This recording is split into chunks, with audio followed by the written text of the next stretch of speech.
اللهم صل على محمد وآل محمد. اعوذ باللہ من الشیطان اللعین الرجیم. بسم اللہ الرحمن الرحیم. رب اشرح لی صدری ویسر لی امری واحلل عقدۃ من لسانی یفقهوا قولی. ان اللہ وملائکتہ یصلون علی النبی یا ایھا الذین آمنوا صلوا علیہ وسلموا تسلیما.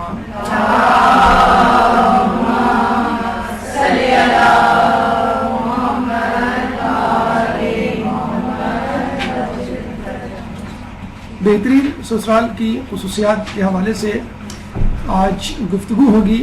اس سے پہلے بہترین بیوی کی خصوصیات اور اس کے بعد بہترین شوہر کی خصوصیات کے حوالے سے گفتگو اپنے اختتام کو پہنچ چکی ہے. لیکن جیسا کہ آپ کو معلوم ہے کہ ہمارے معاشرے میں خاندان فقط بیوی اور شوہر سے مل کر نہیں بنتا، بلکہ بیوی اور شوہر کے ساتھ کچھ اور افراد بھی ہوتے ہیں جو اس خاندان کا حصہ ہوتے ہیں، اور ملحاظ المجموعی بیوی، شوہر اور خاندان کے کچھ افراد مل کر ایک سسرال تشکیل دیتے ہیں.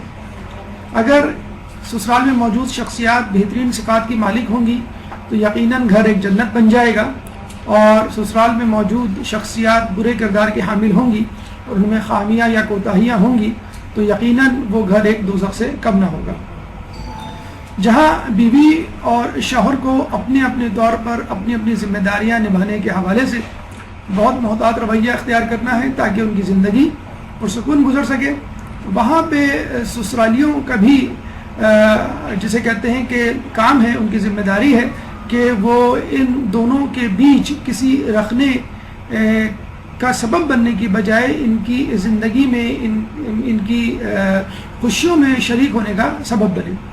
چنانچہ آج ہم گفتگو کریں گے شوہر کے حوالے سے کہ وہ کس طرح اپنے اپنے گھر کو یعنی لڑکی کے سسرال کو ایک بہترین خاندان میں تبدیل کر سکتا ہے. لڑکی کے حوالے سے گفتگو ہوگی، یعنی ایک بہو، عورت ایک بطور بہو کسی گھر میں کس طرح سکون کا سبب بن سکتی ہے.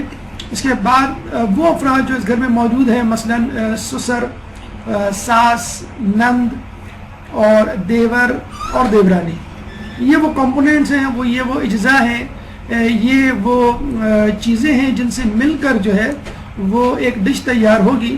وہ ڈش جو ہے وہ لذیذ ہوگی یا زقوم کا پھل ثابت ہوگی. اس کا فیصلہ آپ لوگ بخوبی کر سکتے ہیں یا وہ لوگ کر سکتے ہیں جو ان مراحل سے گزر رہے ہیں، چاہے آپ کی تجربات مثبت ہوں یا منفی ہوں، اچھے ہوں یا برے ہوں.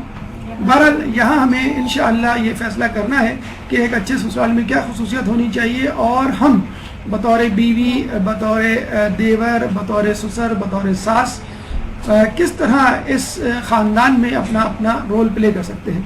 اس سے پہلے کہ ہم اپنی گفتگو کا آغاز کریں، چند مقدماتی نکات کہ جس سے اس گفتگو کو سمجھنے میں مدد ملے گی. مقدمہ اول، خاندان کی اہمیت کے حوالے سے پہلے بھی گفتگو ہو چکی، اور اس حوالے سے تھوڑی سی گفتگو اور ہو جائے تاکہ خاندان کی اہمیت کو سمجھنے میں آپ کو آسانی ہو. دیکھیے، اگر خاندان کے حوالے سے ہم بات کریں دنیا کے مختلف مذاہب، دنیا کے مختلف خطوں میں رہنے والے افراد کی، کہ وہ خاندان کو کیسے دیکھتے ہیں، تو ہمیں سب سے پہلے عیسائیت میں یہ بات نظر آئے گی کہ خاندان کو دیکھتے ہی نہیں ہے. یعنی عیسائیت خاندان کی نفی کرتی ہوئی نظر آتی ہے. عیسائیت میں جو رول ماڈلز ہیں، جو رہنما ہیں، وہ راہب اور راہبہ ہوا کرتے ہیں، اور راہب حضرت مسیح علیہ السلام کے نمائندے ہیں اور راہبہ حضرت مسیح علیہ السلام کی بیویاں. لیکن چونکہ یہ لوگ شادی نہیں کرتے، چنانچہ عام لوگوں کے ذہنوں میں ہمیشہ یہ کنفیوژن رہتا ہے کہ اگر میں متقی پرہیزگار بننا چاہوں تو مجھے راہب یا راہبہ بننا ہے، اور ایک مرتبہ آپ کی شادی ہو گئی تو سمجھ لیجئے آپ کبھی راہب اور راہبہ نہیں بن سکتے. لیکن جیسا کہ آپ کو معلوم ہے کہ فطرت ایک اسپرنگ کی طرح ہوتی ہے، جتنا زور سے آپ اس اسپرنگ کو دبائیں گے، اس فطرت کو دبائیں گے، اتنی ہی قوت سے رد عمل کا اظہار ہوگا اور اسپرنگ اپنی جگہ پر آنے کی کوشش کرے گا. تو ہم دیکھتے ہیں کہ اس وقت جو مغرب میں بے راہ روی، گمراہی، فحاشی اور یعنی کا جو سیلاب ہے وہ فقط اور فقط اسی، یا جسے کہتے ہیں کہ زیادہ تر اسی راہب اور راہبہ کے تصور سے پیدا ہوا ہے. یعنی لوگوں کو اتنا مشکل بنا کے دیا گیا دین کہ انہوں نے کہا کہ ہم اس دین پہ عمل نہیں کر سکتے، چنانچہ ہم مکمل طور پہ اس سے بیزاری کا اظہار کرتے اور انہیں تبرہ کا علنیٰ اظہار کیا. اور آپ نے دیکھا کہ کس طرح مغرب میں 200 سال پہلے کلیسا اور سیاست کو الگ کر دیا گیا، اور یہی سازش جب اسلام کے ساتھ ہو رہی ہے کہ اسلام اور سیاست کو الگ کیا جائے، کیونکہ مذہب جو ہے اس ماحول میں، اس معاشرے میں، اس دنیا میں نہیں چل سکتا، تو معذرت کے ساتھ اور مذاہب تو نہیں چل سکتے، لیکن اسلام چل سکتا ہے، کیونکہ اسلام ایک شدت پسندی کا مذہب نہیں ہے بلکہ عین میانہ روی کا مذہب ہے۔ دین اسلام میں اگر کوئی رہنما ہے تو وہ چاہتا ہے کہ میرے ہی جیسے لوگ بنے، وہ ایک عام آدمی نظر آتا ہے اور ایک عام آدمی رہنما نظر آتا ہے۔ جب لوگ مدینہ آیا کرتے تھے اور خود رسول اکرم صلی اللہ علیہ وآلہ وسلم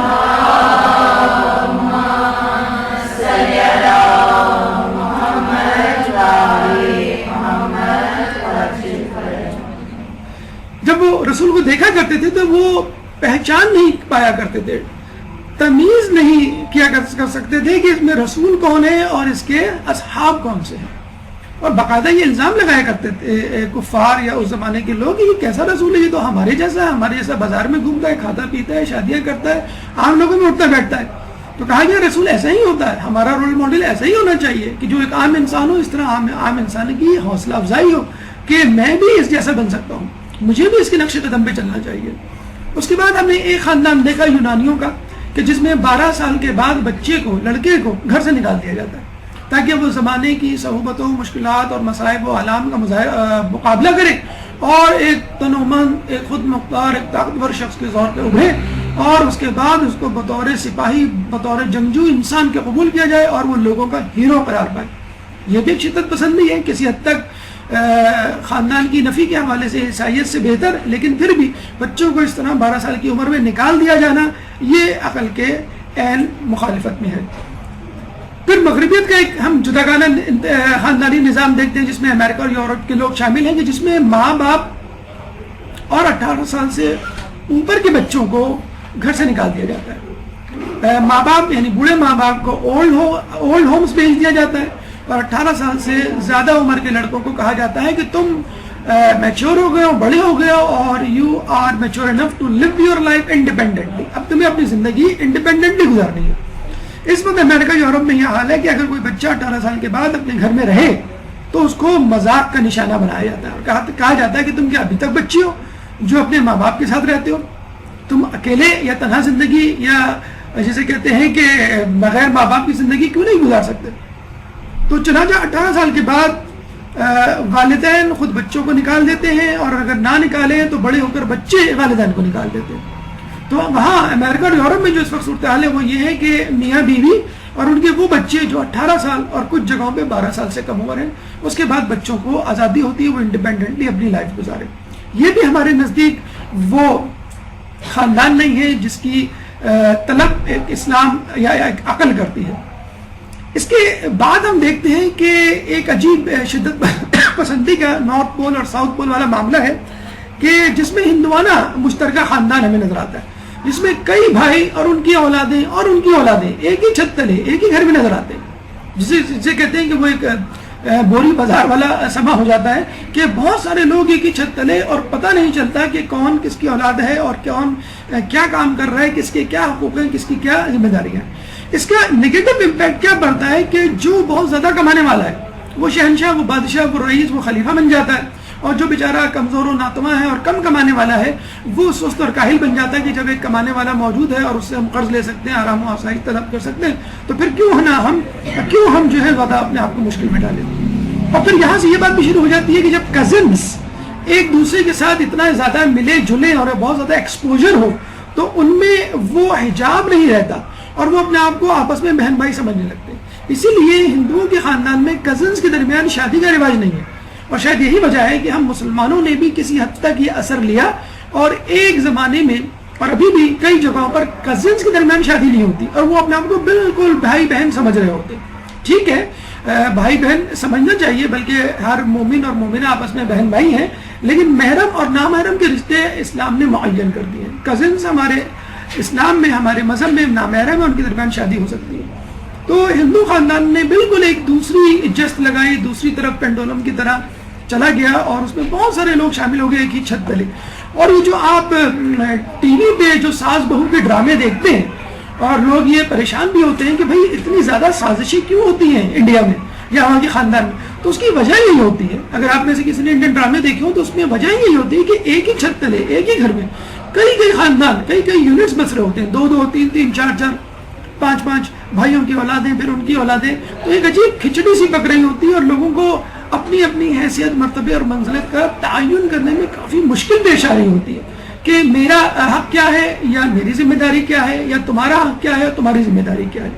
تو ہندو ڈرامے اب سیاسی ڈراموں کی شکل اختیار کر گئے ہیں, اور اس کی واحد یا کسی حد تک بڑی وجہ ان کے ہاں جو ملٹی یونٹ سسٹم ہے وہ اس کی وجہ ہے کہ جس میں کئی خاندان کو جسے کہتے ہیں کہ ایک جگہ جمع کر دیا گیا ہے, اور تمام ڈراموں میں جو ہے وہ مختلف قسم کی سازشیں, مختلف قسم کے جھگڑے, اور اس میں جو ولن کا کردار جو ادا کرتی ہے وہ ساس ادا کرتی ہے. تو بیچارے جو ہے وہ تمام برائیوں کا ملبہ جو ہے بیچاری ساس پہ پڑتا ہے. اب آئیے ان تمام شدت پسندانہ نظریے کے حامل خاندانوں کو ایک طرف رکھتے ہوئے اسلام ایک خاندان کو کس طرح پیش کرتا ہے. اسلام یہ کہتا ہے کہ شوہر, بیوی, شوہر کے ماں باپ اور اس کے بچے, یعنی آپ کے بچے, تو یہ 5 افراد ہیں, 5 یونٹس, یہ کہتے ہیں 5 کمپوننٹس, 5 اجزاء پہ مشتمل اسلامی خاندان ہے. میاں بیوی, ماں باپ اور اولاد, 5. اور اس میں یاد رکھیے کہ بہت ضروری ہے کہ ماں باپ آپ کے ساتھ ہوں. الشیخ و اسرت ہی کان النبی و امت ہی. بزرگ گھر میں بالکل ایسا ہی ہے جیسے نبی اپنی امت میں. جو لوگ مغرب کی تقلید کرتے ہوئے یہ کہتے ہیں کہ ماں باپ بوڑھے ہو گئے ہیں, ان کو اولڈ ہومز بھیج دیا جائے یا ان کو الگ کر دیا, نہایت غلط ہے. ماں باپ کو کسی نہ کسی بیٹے کے ساتھ رہنا چاہیے, اور وہ اس خاندان کا, اس سسرال کا لازمی جز ہے. اس نظریے کی تصدیق ہمیں اپنے چھٹے امام جعفر صادق علیہ السلام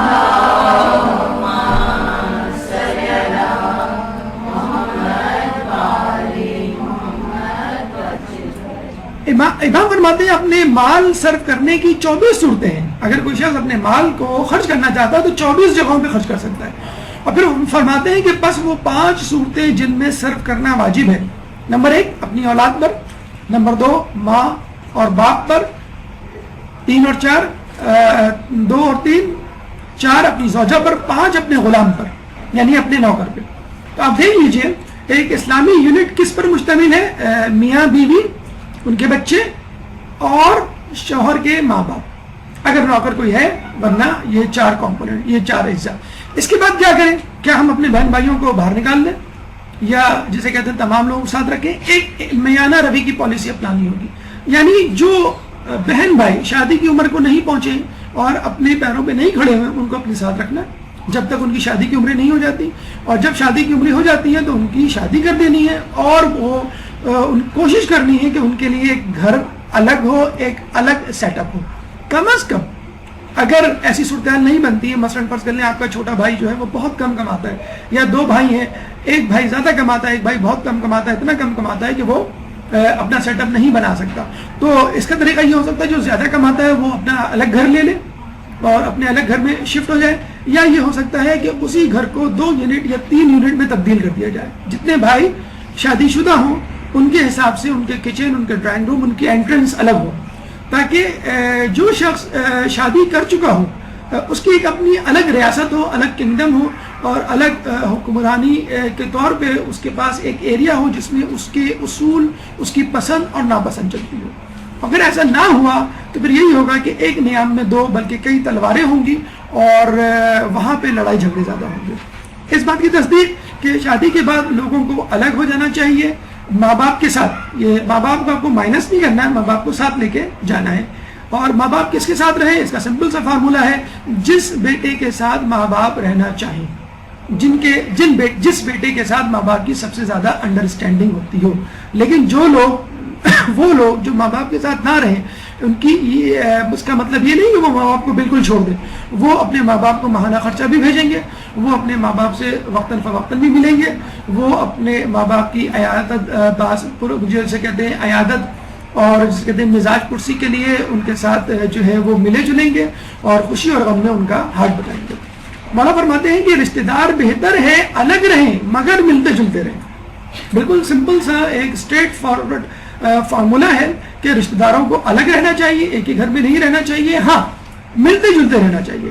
الگ رہنے کا مطلب یہ نہیں ہے کہ آپ قطع رحمی کر لیں. ہمارے یہاں اگر بیٹا جو ہے شادی کرتا ہے اور کہتا ہے کہ میں الگ رہوں گا, تو فوراً جسے کہتے ہیں تلواریں نیام سے نکل آتی ہیں کہ تم نے ایسا کہا کیوں, تم الگ کیوں ہو رہے ہو. اور ایسی کئی مثالیں ہمارے پاس موجود ہیں کہ جو لوگ شادی کر کے الگ ہوئے ان کے تعلقات اپنے ماں باپ سے اور اپنے بہن بھائیوں سے زیادہ اچھے ہیں بنسبت ان بھائیوں کے جو شادی کر کے ساتھ رہے اور آپس میں لڑائی جھگڑے کا سبب بنے.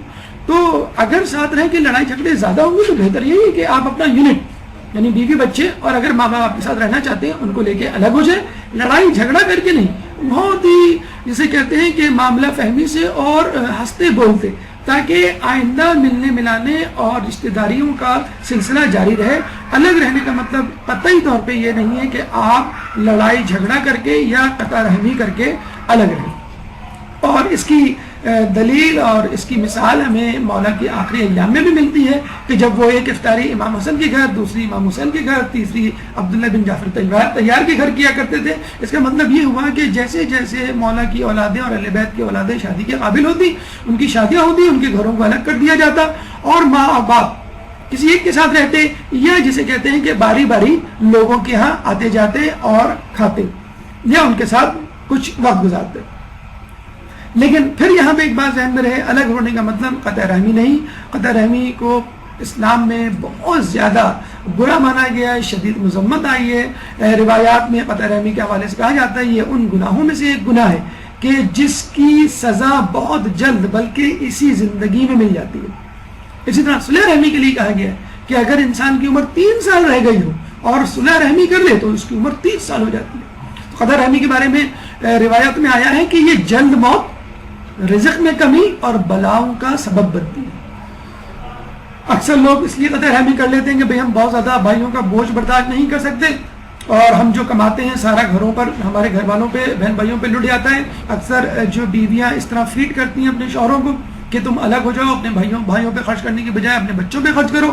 تو ہم نے دیکھا ہے کہ ایسے لوگوں کے رزق میں بھی کمی ہوئی ہے اور ایسی قطع رحمی جلد موت کا بھی سبب بنی ہے اور بلاؤں کا بھی سبب بنی ہے.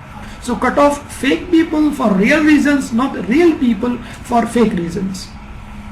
مقدمہ ثانی, دوسرا اہم مقدمہ, دوسری اہم بات جو اس زمن میں یاد رکھنی چاہیے شادی کے بعد اچھے سسرال کی بنیاد رکھتے ہوئے کہ شادی کے بعد آپ کو گھر میں زیادہ فقہ نہیں چلانا ہے. حلال حرام کا پہاڑا ہر وقت نہیں پڑھنا ہے. اچھے گھر, خوش حال گھرانہ یا وہ گھر جہاں پہ سکون ہو, وہاں فقہ سے زیادہ اخلاقیات کی بانسری بجتی ہے اور وہاں پہ اخلاقیات کے جو ہیں وہ ڈھول بجتے ہیں اور اخلاقیات کی باتیں زیادہ ہوتی ہیں. اور اخلاقیات کا بنیادی اصول یہ ہے کہ انسان اپنے کم حق اور زیادہ فرائض پہ راضی ہو جائے. اگر آپ کو کہا جائے کہ اخلاقیات کو ایک جملے میں بیان کریں تو اخلاقیات اسی کو کہتے ہیں کہ انسان اپنے کم حقوق اور زیادہ فرائض پہ راضی ہو جائے. یعنی انسان یہ دیکھے کہ میری ذمہ داریاں کیا ہیں, میں نے کیا نہیں کیا, مجھے کیا کرنا چاہیے. یہ نہ دیکھیں کہ میرے حقوق کیا ہیں, مجھے کیا ملا کیا نہیں ملا, یعنی لوگ میرے لیے کیا کر رہے ہیں, وہ میرے توقعات پہ پورا اتر رہے ہیں یا نہیں, یہ نہیں دیکھنا ہے. آپ کو یہ دیکھنا ہے کہ آپ کی ذمہ داریاں جو تھیں کیا آپ نے کما حق کو ان کو ادا کیا کہ نہیں. اب آئیے ہمارے مراحل سکون کی طرف. سب سے پہلے اس خاندان کا بنیادی پتھر یا سب سے اہم رکن شوہر, اس کی کیا ذمہ داریاں ہیں. وہ عورت جس کو وہ بیاہ کہلاتا ہے یعنی بہو کی کیا ذمہ داریاں ہیں. اس کے بعد تھرڈ موسٹ امپورٹنٹ پارٹ جو پلے کرنا ہے وہ ساس, اس حوالے سے کیا ذمہ داریاں ہیں. نند یعنی لڑکے کی بہن, سسر لڑکے کا باپ, دیور اور دیورانی یعنی لڑکے کا بھائی اور اس کی بیوی. اس میں جیٹ اور جٹھانی کو آپ اس میں سب ہیڈنگ میں شامل کر لیں, یعنی دیورانی کے ساتھ جٹھانی اور دیور کے ساتھ جیٹ. کم و بیش ایک ہی رول ان کا ہوتا ہے, بس سینئر اور جونیئر کے حوالے سے عمروں کے اعتبار سے ان میں فرق ہوتا ہے. اب آئیے تمام اجزاء اور تمام افراد کو ایک ایک لے کر ہم چلتے ہیں اور یہ دیکھتے ہیں کہ الگ الگ ان افراد کی کیا کیا ذمہ داریاں ہیں. سب سے پہلے شوہر, اور اس سے پہلے ایک سلام.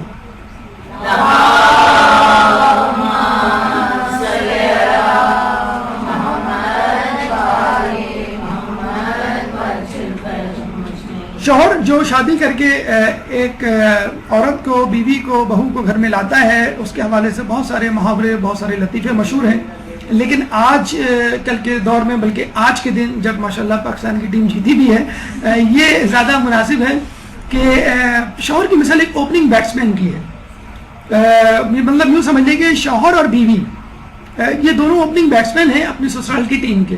اگر انہوں نے اچھا رول پلے کیا، انہوں نے اچھا سکور دیا، تو نیچے جو بیٹسمین آئیں گے 1 ڈاؤن پہ، یعنی ساز آئے گی، پھر جو ہے 4تھ ڈاؤن، پھر 5th نمبر پہ جو لوگ آئیں گے ان کا مورائل جو ہے بڑا آلریڈی بوسٹ اپ ہوگا اور وہ اچھا سکور کر کے دیں گے. لیکن اگر بیٹسمین بطور اوپننگ بیٹسمین لوگ اچھا نہیں کھیلیں گے تو تمام لوگوں کا مورائل بوسٹ ڈاؤن ہو جائے گا.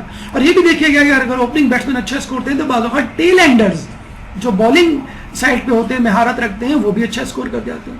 تو شوہر اور بیوی ان دونوں کو بہت اچھا سکور کرنا ہے، بہت خوش اسلوبی سے، بہت سوچ سمجھ کے، جسے کہتے ہیں کہ اپنی ٹیم کو آگے لے کے چلنا ہے، کیونکہ انہوں نے ہی خاندان کی بنیاد رکھی تھی، انہوں ہی نے خاندانوں کو آگے بڑھانا ہے.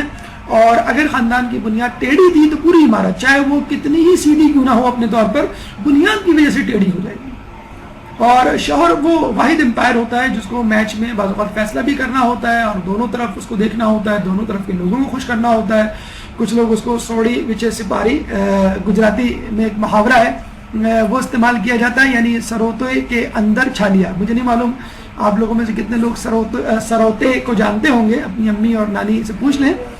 تو سروتے سے جو چھالیاں کاٹی جاتی ہے، تو شوہر کی مثال چھالیہ کی ہے اور سسرال کی مثال اور میکے کی مثال جو ہے وہ سروتے کی سی ہوتی ہے. یا اگر ماڈرن ایک لینگویج میں مثال دی جائے تو وہ سینڈوچ والی مثال ہے. بہرحال بہترین مثال اس وقت جو ہے سمجھنے کے لیے وہ ہے اوپننگ بیٹسمین. اگر آپ اچھا کھیلیں گے، اچھا اسکور دیں گے تو یقیناً آپ کی سسرال کی ٹیم جیت جائے گی.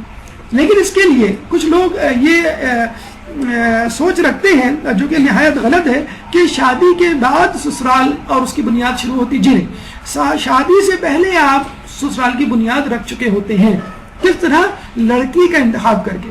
اگر آپ نے لڑکی کا انتخاب ہی غلط کیا ہے تو بھول جائیے کہ آپ کے سسرال میں کبھی امن ہوگا.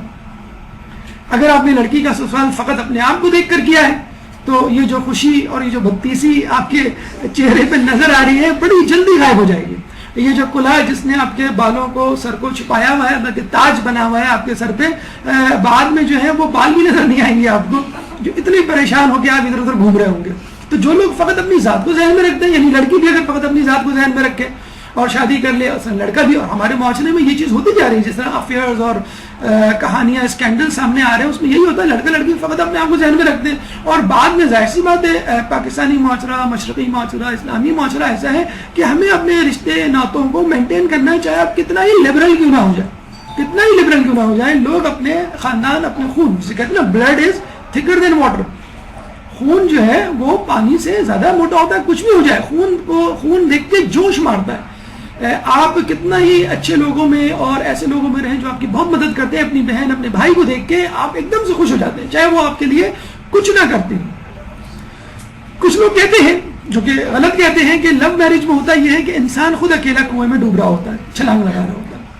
اور ارینج میرج میں کیا ہوتا ہے کہ پورے خاندان والے اس کو کاندھے پہ بٹھا کے لاتے ہیں اور اللہ اکبر کا نعرہ لگا کے اس کو کنویں میں پھینک دیتے ہیں. بہرحال دونوں کا انجام یہی ہوتا ہے کہ دونوں کو کنویں میں چھلانگ لگانی ہے. انتہائی غلط فارمولہ، انتہائی غلط نظریہ.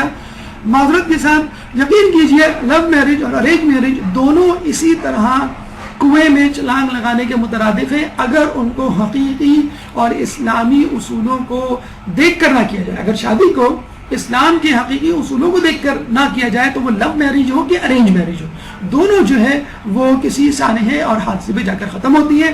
نہ صرف یہ غیر اصولی شادیاں اور بغیر سوچے سمجھے کی شادیاں اور اندھے پن کی شادیاں عموماً نہ صرف خاندان میں بگاڑ کا سبب بنتی ہیں بلکہ خود معاشرہ بھی اس سے انتہائی ڈسٹرب ہوتا ہے. ایک عجیب آپ کو نیوز سنائیں، یہ نیوز پچھلے چند مہینے پہلے کی ہے، سپٹمبر کی، کہ جب پاکستان میڈیکل ڈینٹل کونسل نے پرانا جو ایک قانون تھا میڈیکل کالج میں ایڈمیشن کا وہ کینسل کیا. وہ کیا قانون تھا کہ جو جتنے نمبر لائے گا اس کو اسی حساب سے میڈیکل میں ایڈمیشن دیا جائے گا. اگر فرض کر لیں کہ لڑکیوں نے نمبر اچھے لیے تو لڑکیوں کو زیادہ ایڈمیشن ملیں گے، اور اگر لڑکوں نے زیادہ نمبر لیے تو لڑکوں کو ایڈمیشن زیادہ. اس کو کہتے ہیں اوپن میرٹ. اچھا اب جو ہے انہوں نے رول کیا کر دیا 50-50 یعنی 50% سیٹس لڑکوں کی ہوں گی 50% سیٹس لڑکیوں کی ہوں گی یعنی اس کا مطلب یہ ہوا اگر ایک لڑکی کی پرسنٹیج 80 ہے اور ایک لڑکی کی پرسنٹ 75 تو این ممکن ہے 80% والی لڑکی کو میڈیکل میں ایڈمیشن نہ ملے اور 75% لڑکے کو مل جائے کیونکہ اوور آل لڑکوں کی ہو سکتا ہے پرسنٹیج کم ہو اور اوور آل لڑکیوں کی زیادہ پرسنٹیج ہو اور آپ کو یقیناً یہ قانون جو ہے وہ اصول اور عدل کے خلاف نظر آ رہا ہوگا. ہم آپ کو بتائیں کہ اس سے بھی زیادہ بگڑا ہوا قانون آج سے تقریباً 25 سال پہلے تھا 1980s میں. 1980s میں کیا تھا کہ لڑکیوں کی کچھ سیٹیں تھیں اور وہ 50% بھی نہیں تھی 50% سے کم تھی ٹھیک ہے اور لڑکوں کی سیٹیں زیادہ ہوا کرتی تھی اور پھر بڑے مزے سے لڑکے 70, 72, 75% لے کے میڈیکل میں ایڈمیشن لے لیا کرتے تھے اور بیچاری لڑکیوں کو 80s میں پرسنٹیج میں ایڈمیشن لینا لا کر مارکس لا کے ایڈمیشن لینا پڑتے تھے. اس زمانے میں کراچی کی لڑکیوں نے ہائی کورٹ سٹی کورٹ میں جا کے مقدمہ دائر کر دیا اینڈ ایڈمیشن جیسی کمپلیٹ ہوئے اسی وقت کہ یہ ایڈمیشن جو ہے غلط بنیاد پر ہوئے ہماری پرسنٹیج کئی لڑکوں سے زیادہ ہے اس وقت میڈیکل کالج میں بیٹھے ہوئے ہم باہر بیٹھے ہوئے. کورٹ نے جو ہے وہ سنا مقدمہ اور کہا بات تو بالکل ٹھیک کی ہے اور کورٹ نے باقاعدہ فیصلہ سنا دیا کہ اوپن میرٹ پہ ایڈمیشن ہوں گے جو لڑکیاں زیادہ پرسنٹیج لائی ہیں ان کو ایڈمیشن ملے گا اور جو لوگ کم پرسنٹیج لائے ہیں ان کو نہیں ملے گا یعنی ارریسپیکٹو آف دا جینڈر آپ لڑکا ہیں یا لڑکی ڈزنٹ میٹر آپ کی پرسنٹیج اچھی ہے let's come to the medical college most welcome اگر نہیں ہے ٹھیک ہے اسٹے آؤٹ سائڈ. تو کتنے لڑکے جو بیچارے ڈاؤ میڈیکل کالج میں تھے وہ ایس ایم سی میں چلے گئے سندھ میڈیکل کالج میں جو کتنے لڑکے سندھ میڈیکل کالج میں تھے بیچارے وہ ڈراپ آؤٹ ہو گئے ان کو اپنے میڈیکل کیریئر سے ہاتھ دھونا پڑا. تو اس وقت یہ فیصلہ ہوا تھا. آج 25 سال بعد اس فیصلے کو کیوں تبدیل کیا گیا اس کی کیا وجہ ہے؟ اس کی وجہ یہی ہے جو گفتگو آج ہم کرنے جا رہے ہیں. دیکھیں اگر ایک لڑکے کو ایسی لڑکی نہیں پسند کہ شادی کے بعد وہ جاب کرے تو آپ کیوں مصر ہیں اس کے لیے ایسی لڑکی لانے پہ کہ وہ جاب کرے چاہے وہ لڑکی ڈاکٹر ہو پروفیسر ہو انجینئر ہو. کئی لڑکے ایسے بلکہ ڈاکٹر حضرات ایسے جن سے کہا جائے کہ ابھی آپ کی شریک حیات کون ہوگی وہ کہتے ہیں کہ کوئی بھی ہو ڈاکٹر نہیں ہونی چاہیے. ہمارے ایک دوست ہیں وہ بڑی نفرت کرتے تھے اس طرح کی لڑکی سے اس خیال سے کہ میری شادی کسی میڈیکل یعنی ڈاکٹر لڑکی سے ہو. ہم نے پوچھا بھائی آپ کو کیوں ڈاکٹر لڑکی سے شادی نہیں کرنی؟ کہنے لگے کہ میں چاہتا ہوں کہ جب میرے سر میں درد ہو تو میری بیوی میرا سر دبائے نہ کہ 2 پیناڈول میرے ہاتھ میں رکھے یہ لوگ کھا لو میں جا رہی ہوں ہاسپٹل مجھے دیر ہو رہی ہے.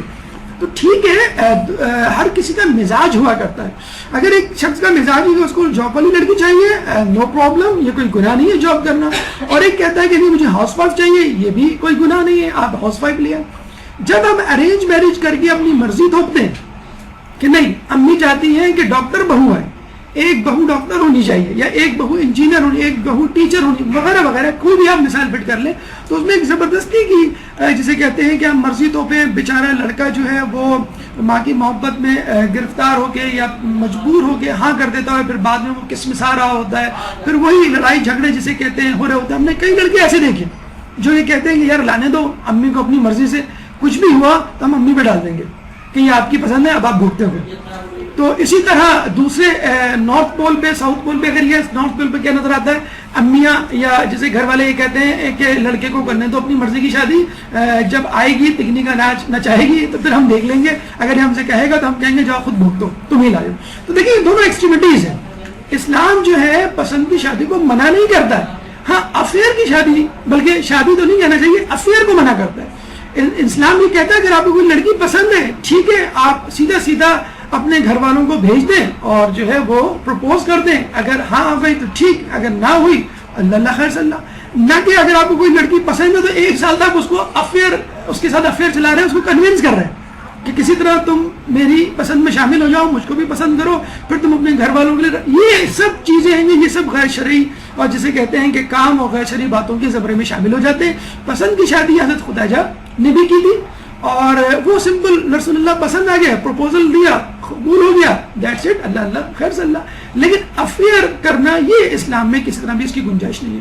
تو ارینج میرج بہت اچھی بات ہے لیکن وہی بات کہ لڑکا لڑکی کو اس کی پسند ناپسند کے اظہار کا موقع دیا جائے اور ہمارے یہاں لڑکے کو تو پسند کا اظہار کا موقع دیا جاتا ہے لیکن لڑکے سے عموماً نہیں پوچھا جاتا. لیکن ہمارے خیال میں لڑکے کو بھی پوچھنا چاہیے لڑکی کی بھی رضامندی اس میں شامل ہونی چاہیے ورنہ جسے کہتے ہیں کہ ایک طرف تو جسے کہتے ہیں کہ بہت اچھا ہوگا اور دوسری طرف بہت خراب. تو یہ جو آپ نے دیکھا یہ جو پالیسی بدلی ہے PMDC نے وہ یہی وجہ ہے کہ ان کو جب پوچھا گیا آپ نے یہ پالیسی دوبارہ کیوں چینج کر دی 50-50 انہوں نے کہا کہ بیشتر میڈیکل کالج میں زیادہ تر لڑکیاں ہوتی ہیں ٹھیک ہے مطلب ایک زمانہ تھا کہ لڑکیوں کے لیے جو ہے وہ لیڈیز کمپارٹمنٹ ہوتا تھا جیسے ہمارے منی بس اور بس میں ہوتا ہے اور لڑکوں کے لیے پیچھے جب اوپن میرٹ ہوا تو لڑکیاں زیادہ ہو گئی تو لڑکوں کو کہا گیا پلیز آپ لیڈیز کمپارٹمنٹ میں چلے جائیں کیونکہ ان کی تعداد کم ہوا کرتی تھی اور لڑکیوں کی زیادہ تو لڑکیاں پیچھے بیٹھا کرتی تھی جو پوری بس ہوتی ہے اور ڈرائیور کے ساتھ جو 2-4 بینچیں لگی ہوتی تھی اس میں لڑکے سمٹ کے بیٹھے ہوتے تھے جسے کہتے ہیں کہ مرغی بن کر تو اب جو ہے دوبارہ اسی سود کیوں کہ لڑکیاں ڈاکٹر بن کر اپنے پروفیشن کو چھوڑ دیتی ہیں بھائی کیوں چھوڑ دیتی ہیں کیونکہ ان کو شوہر ایسے ملتے ہیں جو کہتے ہیں کہ بھائی مجھے جاب نہیں چاہیے تو آپ شادی سے پہلے تعین کر لیں کہ آپ کی جو لڑکی آئے گی آپ کو جس سے شادی کرنی ہے اسے جاب کروانی کہ نہیں یا وہ کس طرح کی ہونی چاہیے کس طرح کی نہیں پہلے کنسنسس رضامندی ڈیولپ کر لے ہمارے جو ماں باپ اور اولادوں میں جو جنریشن گیپ ہے وہ بہت تباہی کا جسے کہتے ہیں کہ سبب بن رہا ہے اور اس میں ایک وجہ یہ بھی ہے کہ ہم اپنی اولادوں سے ان کی پسند اور ناپسند نہیں پوچھتے مارل یہ میں نے آپ کو وجہ بتائی جب ہم لڑکے اور لڑکی کی رضامندی کو سامنے رکھے بغیر ہم شادی کریں گے تو اس طرح کے معاملات اور بیڈ ایفیکٹس سامنے آئیں گے سائیڈ ایفیکٹس لڑکوں کے لیے اب نصیحت کے رسک نہ لیں وہ ٹوٹلی 100% اپنے ماں باپ پہ چھوڑ دیتے ہیں اپنی بہن پہ چھوڑ دیتے ہیں تمہیں جیسی لڑکی چاہیے لے آؤ میری طرف سے ہاں ہے ابھی سے ہاں ہے یعنی بلینک چیک ہے میں نے دے دیا آپ کو چیک اب اس میں جتنی رقم لکھنی جیسی بھی لے آؤ ہمارے ایک دوست ہے انہوں نے بھی ایسے ہی کیا اور جسے کہتے ہیں ان کی امی اور بہنوں نے یہ بھی کہا کہ بیٹا ذرا تم لڑکی کو ایک نظر دیکھ تو لو کہنے کہ نہیں امی بس آپ نے جو کہہ دیا سو کہہ دیا بس آپ لوگ دیکھ لیں میں راضی ہوں جب منگنی کے بعد ان کو لڑکی کی تصویر دکھائی تو انہوں نے تصویر پھینکتے ہوئے یہ جملہ کہا تاریخی یہ کیا اٹھا کے لیا بتائیں یہ کوئی قربانی کا جانور ہے یہ کیا ہے جس کو آپ اس طرح کہہ رہے ہیں اور آپ کو یہ جملہ کہنا ہی تھا تو آپ نے اتنا بڑا کلیم کیوں کیا دعویٰ کیوں کیا کوئی لڑکی جیسی بھی ہو مجھے منظور ہے میرے ماں باپ جو کہیں گے میں سر تسلیم خم کر لوں گا تو آپ کی دنیا میں کوئی بھی انسان ایسا نہیں جو یہ کہے کہ میری کوئی پسند نہیں کوئی نہ کوئی پسند چاہے وہ سیرت کے حوالے سے چاہے وہ صورت کے حوالے سے مزاج کردار رویہ سلوک کسی بھی حوالے سے ہو کوئی نہ کوئی پسند لڑکی بھی کی بھی ہوتی ہے تو آپ پہلے سوچ سمجھ لیں اور پھر اس کے بعد قدم اٹھائیں ورنہ سسرال کی تمام بنیاد ٹیڑھی اٹھے گی ایک اور بات لڑکی کو سبز باغ نہ دکھائیں ارے فکر نہ کرو میں تمہارے لیے آسمان سے تاڑے توڑ لاؤں گا اور تم دیکھنا بس 2-4 مہینے کی بات ہے پھر ہم اپنا الگ گھر لے لیں گے انشاءاللہ اور اس میں جو ہے وہ الگ لمبی سی گاڑی ہوگی اور جسے کہتے ہیں ایک بیڈ روم ہوگا 2 ایکسٹرا کمرے ہوں گے گیسٹ روم ہوں گی تمہاری امی جب چاہیں آ کے رہیں کوئی ایسا مسئلہ نہیں اب آپ اتنے اور میں جو ہوں مینیجر کی پوسٹ پہ ہوں پتہ چلا کہ ان کی پروموشن ہونی تھی اکاؤنٹنٹ تھے وہ مینیجر کی پوسٹ پر پروموشن ہونی تھی اور وہ 5 سال گزر گئے ابھی تک پروموشن ہی نہیں ہوئی بیوی کہہ رہی ہے وہ جو کاروبار آپ کرتے تھے ارے وہ میں نے سوچا تھا کروں گا لیکن بس شادی کے بعد فرصت ہی نہیں ملی تو جو پلان ان کے ذہن میں ہوتے ہیں میں یہ کروں گا میں یہ کرتا ہوں کبھی انہوں نے دبئی کا چکر لگایا ہوگا وہاں کی فوٹو کھنچوا کے بھیج دی یہ میں برج الاسد کے باہر کھڑا ہوا ہوں جیسے یہ ان کا خود ہی ہو برج الاسد تو لڑکیوں کی طرف سے بہرحال بڑی وہ ہوتی ہے لڑکی رہتی ہے رنچوڑ لائن میں اس کو جو ہے گلشن اقبال میں لا کے لوگوں کو لڑکی کو دکھا دی جاتی ہے بھائی آپ یہاں آ کے دیکھ لیں کہیں پہ بھی رہنے میں کوئی قباحت نہیں ہے چاہے آپ کراچی میں رہیں افریقہ میں رہیں کراچی کے کسی علاقے میں رہیں اگر ہم آئمہ کی سیرت اٹھا کے دیکھیں تو اگر غربت ایک تانا ہے تو نعوذ باللہ سب سے پہلے نعوذ باللہ ہمیں آئمہ کو دینا چاہیے تو غربت کوئی تانا نہیں ہے لیکن دکھاوا کرنا دوغلا پن کرنا یا جھوٹ ظاہر کرنا وہ کباب کے کچھ نظر آتے ہیں کچھ اگر ایسا کیا جائے تب کہیں جا کے ہم کہیں گے کہ آپ نے جو ہے وہ منافقت کی اور جھوٹ بولا تو لڑکا صاف صاف بتلا دے کہ میری حیثیت کیا ہے تمہیں ماں باپ کے ساتھ رہنا ہوگا تمہیں جو ہے اتنے پیسوں میں گزارا کرنا ہوگا اور تمہیں جو ہے میرے ساتھ ساتھ میرے گھر والوں کی بھی تھوڑی سی خدمت کرنی ہوگی ٹھیک ہے تم پہ فرض نہیں ہے لیکن یہ تمام اندیشوں اور خطروں کو اپنے ذہن میں رکھ کے آؤ اور جتنا مجھ سے ہوگا میں تمہیں کروں گا اور میری یہ صورتحال ہے یہ میری صورت ہے بلکہ کہا گیا ہے اگر کوئی شخص کسی لڑکی کو خواستگاری یعنی رشتہ بھیجے پروپوزل بھیجے اور اگر وہ خضاب لگاتا ہوں تو بتا دے کہ میرے بال سفید ہیں اور سیاہ سفید ہی اتر آئی ہے میں خضاب لگاتا ہوں فلاں اگر ڈائی کا نام بھی بتا دے تو وہ لڑکی بھی جو ہے وہ اپنے بارے میں اصل چیزیں بتا سکتی ہے اور اچھی خاصی جسے کہتے ہیں کہ پریشانیاں یا جھگڑے اس وقت پیدا ہوتے ہیں کہ جب ساس کو یہ شک ہو جائے کہ ہم سے جھوٹ بولا گیا تھا لڑکی میں یہ نہیں تھا اور بولا گیا یہ ہے، لڑکی کی عمر چھپائی گئی. اسی طرح لڑکوں والوں کے حوالے سے بھی کہا جاتا ہے کہ جھوٹ بولا جاتا ہے اور پھر لڑکی والے کہتے ہیں ہمیں تو بتایا گیا تھا، ہمیں جو ہے یہ بتایا گیا تھا، لڑکی کی جاب تو یہ نہیں ہے، ہمیں بتایا گیا تھا فلاں جگہ رہتے ہیں، حالانکہ وہ نہیں ہے. تو خطرات سے انتباہ کرتے ہیں. بتلا دیں میری ساس کیسی ہے، بتلا دیں میری نند کیسی ہے، بتلا دیں میری دیورانی کیسی ہے. یہ 3 شکلیں ان تینوں افراد کی نہیں ہیں، لیکن ہم بتلا رہے ہیں کہ اس کو خطرات سے آگاہ کر دینا چاہیے کہ کیا کیا ہو سکتا ہے اس کے لیے. لیکن اب یہ بھی نہیں ہے کہ اب تمام مکمل طور پہ ہر چیز اس کے سامنے رکھ دوں، یعنی وہ اتنی ڈر جائے کہ میں مطلب سسرال جا رہی ہوں یا سینٹرل جیل جا رہی ہوں کہ میرے ساتھ پتہ نہیں کیا ہونے والا ہے. تو ایک جملہ، ایک محاورہ بولا جاتا ہے، بند مٹھی سوا لاکھ کی، اگر کھلے تو خاک کی. تو تمام چیزیں ایکسپوز کرنے کی ضرورت نہیں، کسی حد تک ان خطرات سے آگاہ کرنا کہ جس کو وہ بعد میں سن کر یہ کہے کہ میرے ساتھ دھوکہ ہوا ہے. یہ جملہ، یہ لفظ اس کے زبان سے نہیں نکلنا چاہیے. شادی کے بعد کہتے ہیں کہ شروع میں پرفیوم اس کی خوشبو آ رہی ہوتی ہے، اور 3 سال بعد جو ہے وہ بیبی لوشن کی خوشبو، اور 15 سال بعد جو ہے آیوڈیکس اور وکس کی خوشبو، اور 40 سال بعد جو ہے اگربتی کی خوشبو. تو ایسا نہ کریں، کوشش کریں کہ جو 3 سال کے بعد خوشبو آتی ہے شادی کے فوراً بعد، یعنی پرفیومز کی خوشبو، وہ بھی 40 سال تک آتی رہے اور جاری و ساری رہے معاملہ. مسلسل بیوی کو ٹیچ کرتے رہیں، گائیڈ کرتے رہیں کہ یہ چیز غلط ہو گئی، یہ چیز برا ہو گئی، یہ معاملہ برا ہو گیا، تمہیں ایسا کرنا چاہیے، تمہیں ویسا کرنا چاہیے.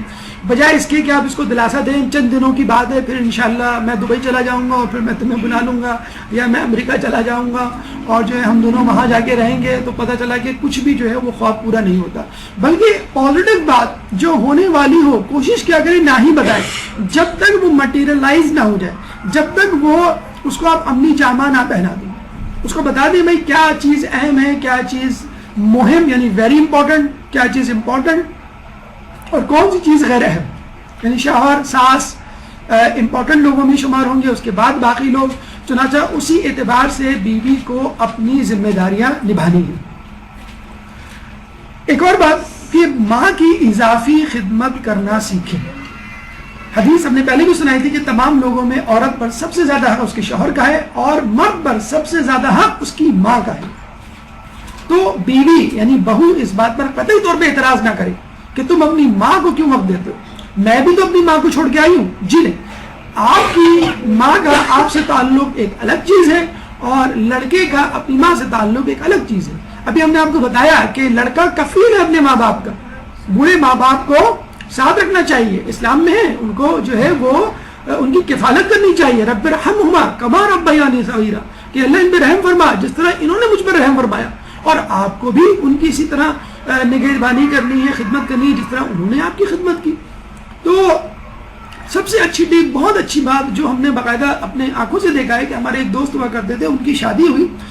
ویسے تو وہ بہت زیادہ اوبیڈینٹ فرمانبردار اولاد میں ان کا شمار نہیں ہوتا تھا، لیکن ایک اچھی بات ہم نے دیکھی ان کے اندر کہ جب بھی شادی کے بعد فوراً انہوں نے ایک اپنا روٹین بنا لیا تھا کہ جب بھی وہ گھر میں داخل ہوتے آفس سے تو بیوی کے کمرے میں جانے کے بجائے ڈائریکٹ اپنی ماں کے کمرے میں جاتے، وہاں ماں کے بستر پہ بیٹھ جاتے اور باقاعدہ ان کے پیر دباتے، 10 منٹ 15 منٹ آدھا گھنٹہ وہاں بیٹھے رہتے کہ ماں خود کہتی بیٹا اب اپنے کمرے میں جاؤ، نہا منہ دھو لو، فریش ہو جاؤ، تم یہاں بیٹھے ہو، تمہاری بیگم انتظار کر رہی ہوگی. ہمارے یہاں اکثر کیا ہوتا ہے، لڑکے جو ہیں وہ سلام دعا کیے بغیر، جسے کہتے ہیں کہ وہ ایک ایروپلین کی طرح ان کی فلائٹ جو ہے وہ بیوی کے کمرے میں لینڈ کرتی ہے، اور آدھے گھنٹے 1 گھنٹے بعد وہ نکلتے ہیں کہ ہاں بھائی کھانا تیار ہے، یا جسے کہتے ہیں چائے تیار ہے. تو شروع ہی میں باتیں بننی شروع ہو جاتی ہیں، چمگوئیاں شروع ہو جاتی ہیں کہ بھئی آتا تھا تو پہلے سلام کرتا تھا، آتا تھا تو پہلے بیٹھتا تھا، آتا تھا تو خیریت پوچھا کرتا تھا، اور اب آتا ہے تو سیدھی بیوی کے کمرے میں. تو یہ دیکھیں، آپ جو 15 منٹ دیں گے اپنی ماں کو، جو پیر دبائیں گے اور پوچھیں گے، صرف بیٹھ جائیں آپ جا کے، امی کیا حال ہے آپ کی، امی خیریت سے ہیں، اور طبیعت ٹھیک لگ رہی ہے آپ کی، گولیاں آپ کھا رہی ہیں پوری، کیا پکایا تھا آپ نے، اچھا امی بڑی دنوں سے آپ نے بھنڈی گوشت نہیں پکایا. مطلب یہ جو چھوٹی چھوٹی باتیں جو آپ شادی سے پہلے کیا کرتے تھے وہ کریے 15 منٹ. اور یقین کیجیے آپ رات میں 2 گھنٹے بعد آئیں، امی ذرا ہمیں گھر جانا ہے، مطلب مجھے اپنے سسرال جانا ہے، اجازت ہے آپ کی، فوراً اجازت دے دیں گے. بجائے اس کے کہ آپ اپنی بیوی کے بیڈ روم میں جو ہے وہ کرتے ہیں لینڈ، اور تیار ہو کے 2 گھنٹے بعد نکلتے ہیں اور پھر کہتے ہیں امی مجھے ذرا اپنے سسرال جانا ہے. تو بیٹا پوچھ کیوں رہے ہو, چلے جاؤ, ویسے کون سا پوچھ کے جاتے ہو. دیکھیے یہی جملہ سننا چاہیے, یہی جملہ ماں کے منہ سے نکلنا چاہیے کہ جب آپ کو ماں کی فکر ہی نہیں ہے, پہلے آپ ماں کو آ کے سلام کیا کرتے ہیں اور اب ڈائریکٹ جا کے بیوی کے کمرے میں آپ بیٹھے ہوئے ہیں, اور جب کہیں نکلنا ہو تو آپ گھر سے باہر نکلیں گے, تو یہ رویہ غلط ہے. اگر آپ کو معلوم ہے کہ ماں, دیکھیے فطری سی بات ہے, ماں نے جس کو پالا ہو 25 سال 30 سال, وہ جسے کہتے ہیں کہ 25 منٹ یا 25 گھنٹے میں بالکل بدل جائے, تو ماں کی شکل ایسی ہمیشہ رہتی ہے جس طرح آپ کو ابھی دکھائی گئی ہے. بیچاری وہ اسی طرح روتی رہتی ہے, اور یہ جائز روتی ہے. کیوں کہ وہ پریکٹیکلی دیکھ رہی ہوتی ہے کہ میرا بیٹا میرا ساتھ نہیں دے رہا یا میرے ساتھ نہیں ہے. تو بہترین حل یہ ہے کہ دیکھیے ایک چیز ہوتی ہے ٹائم دینا.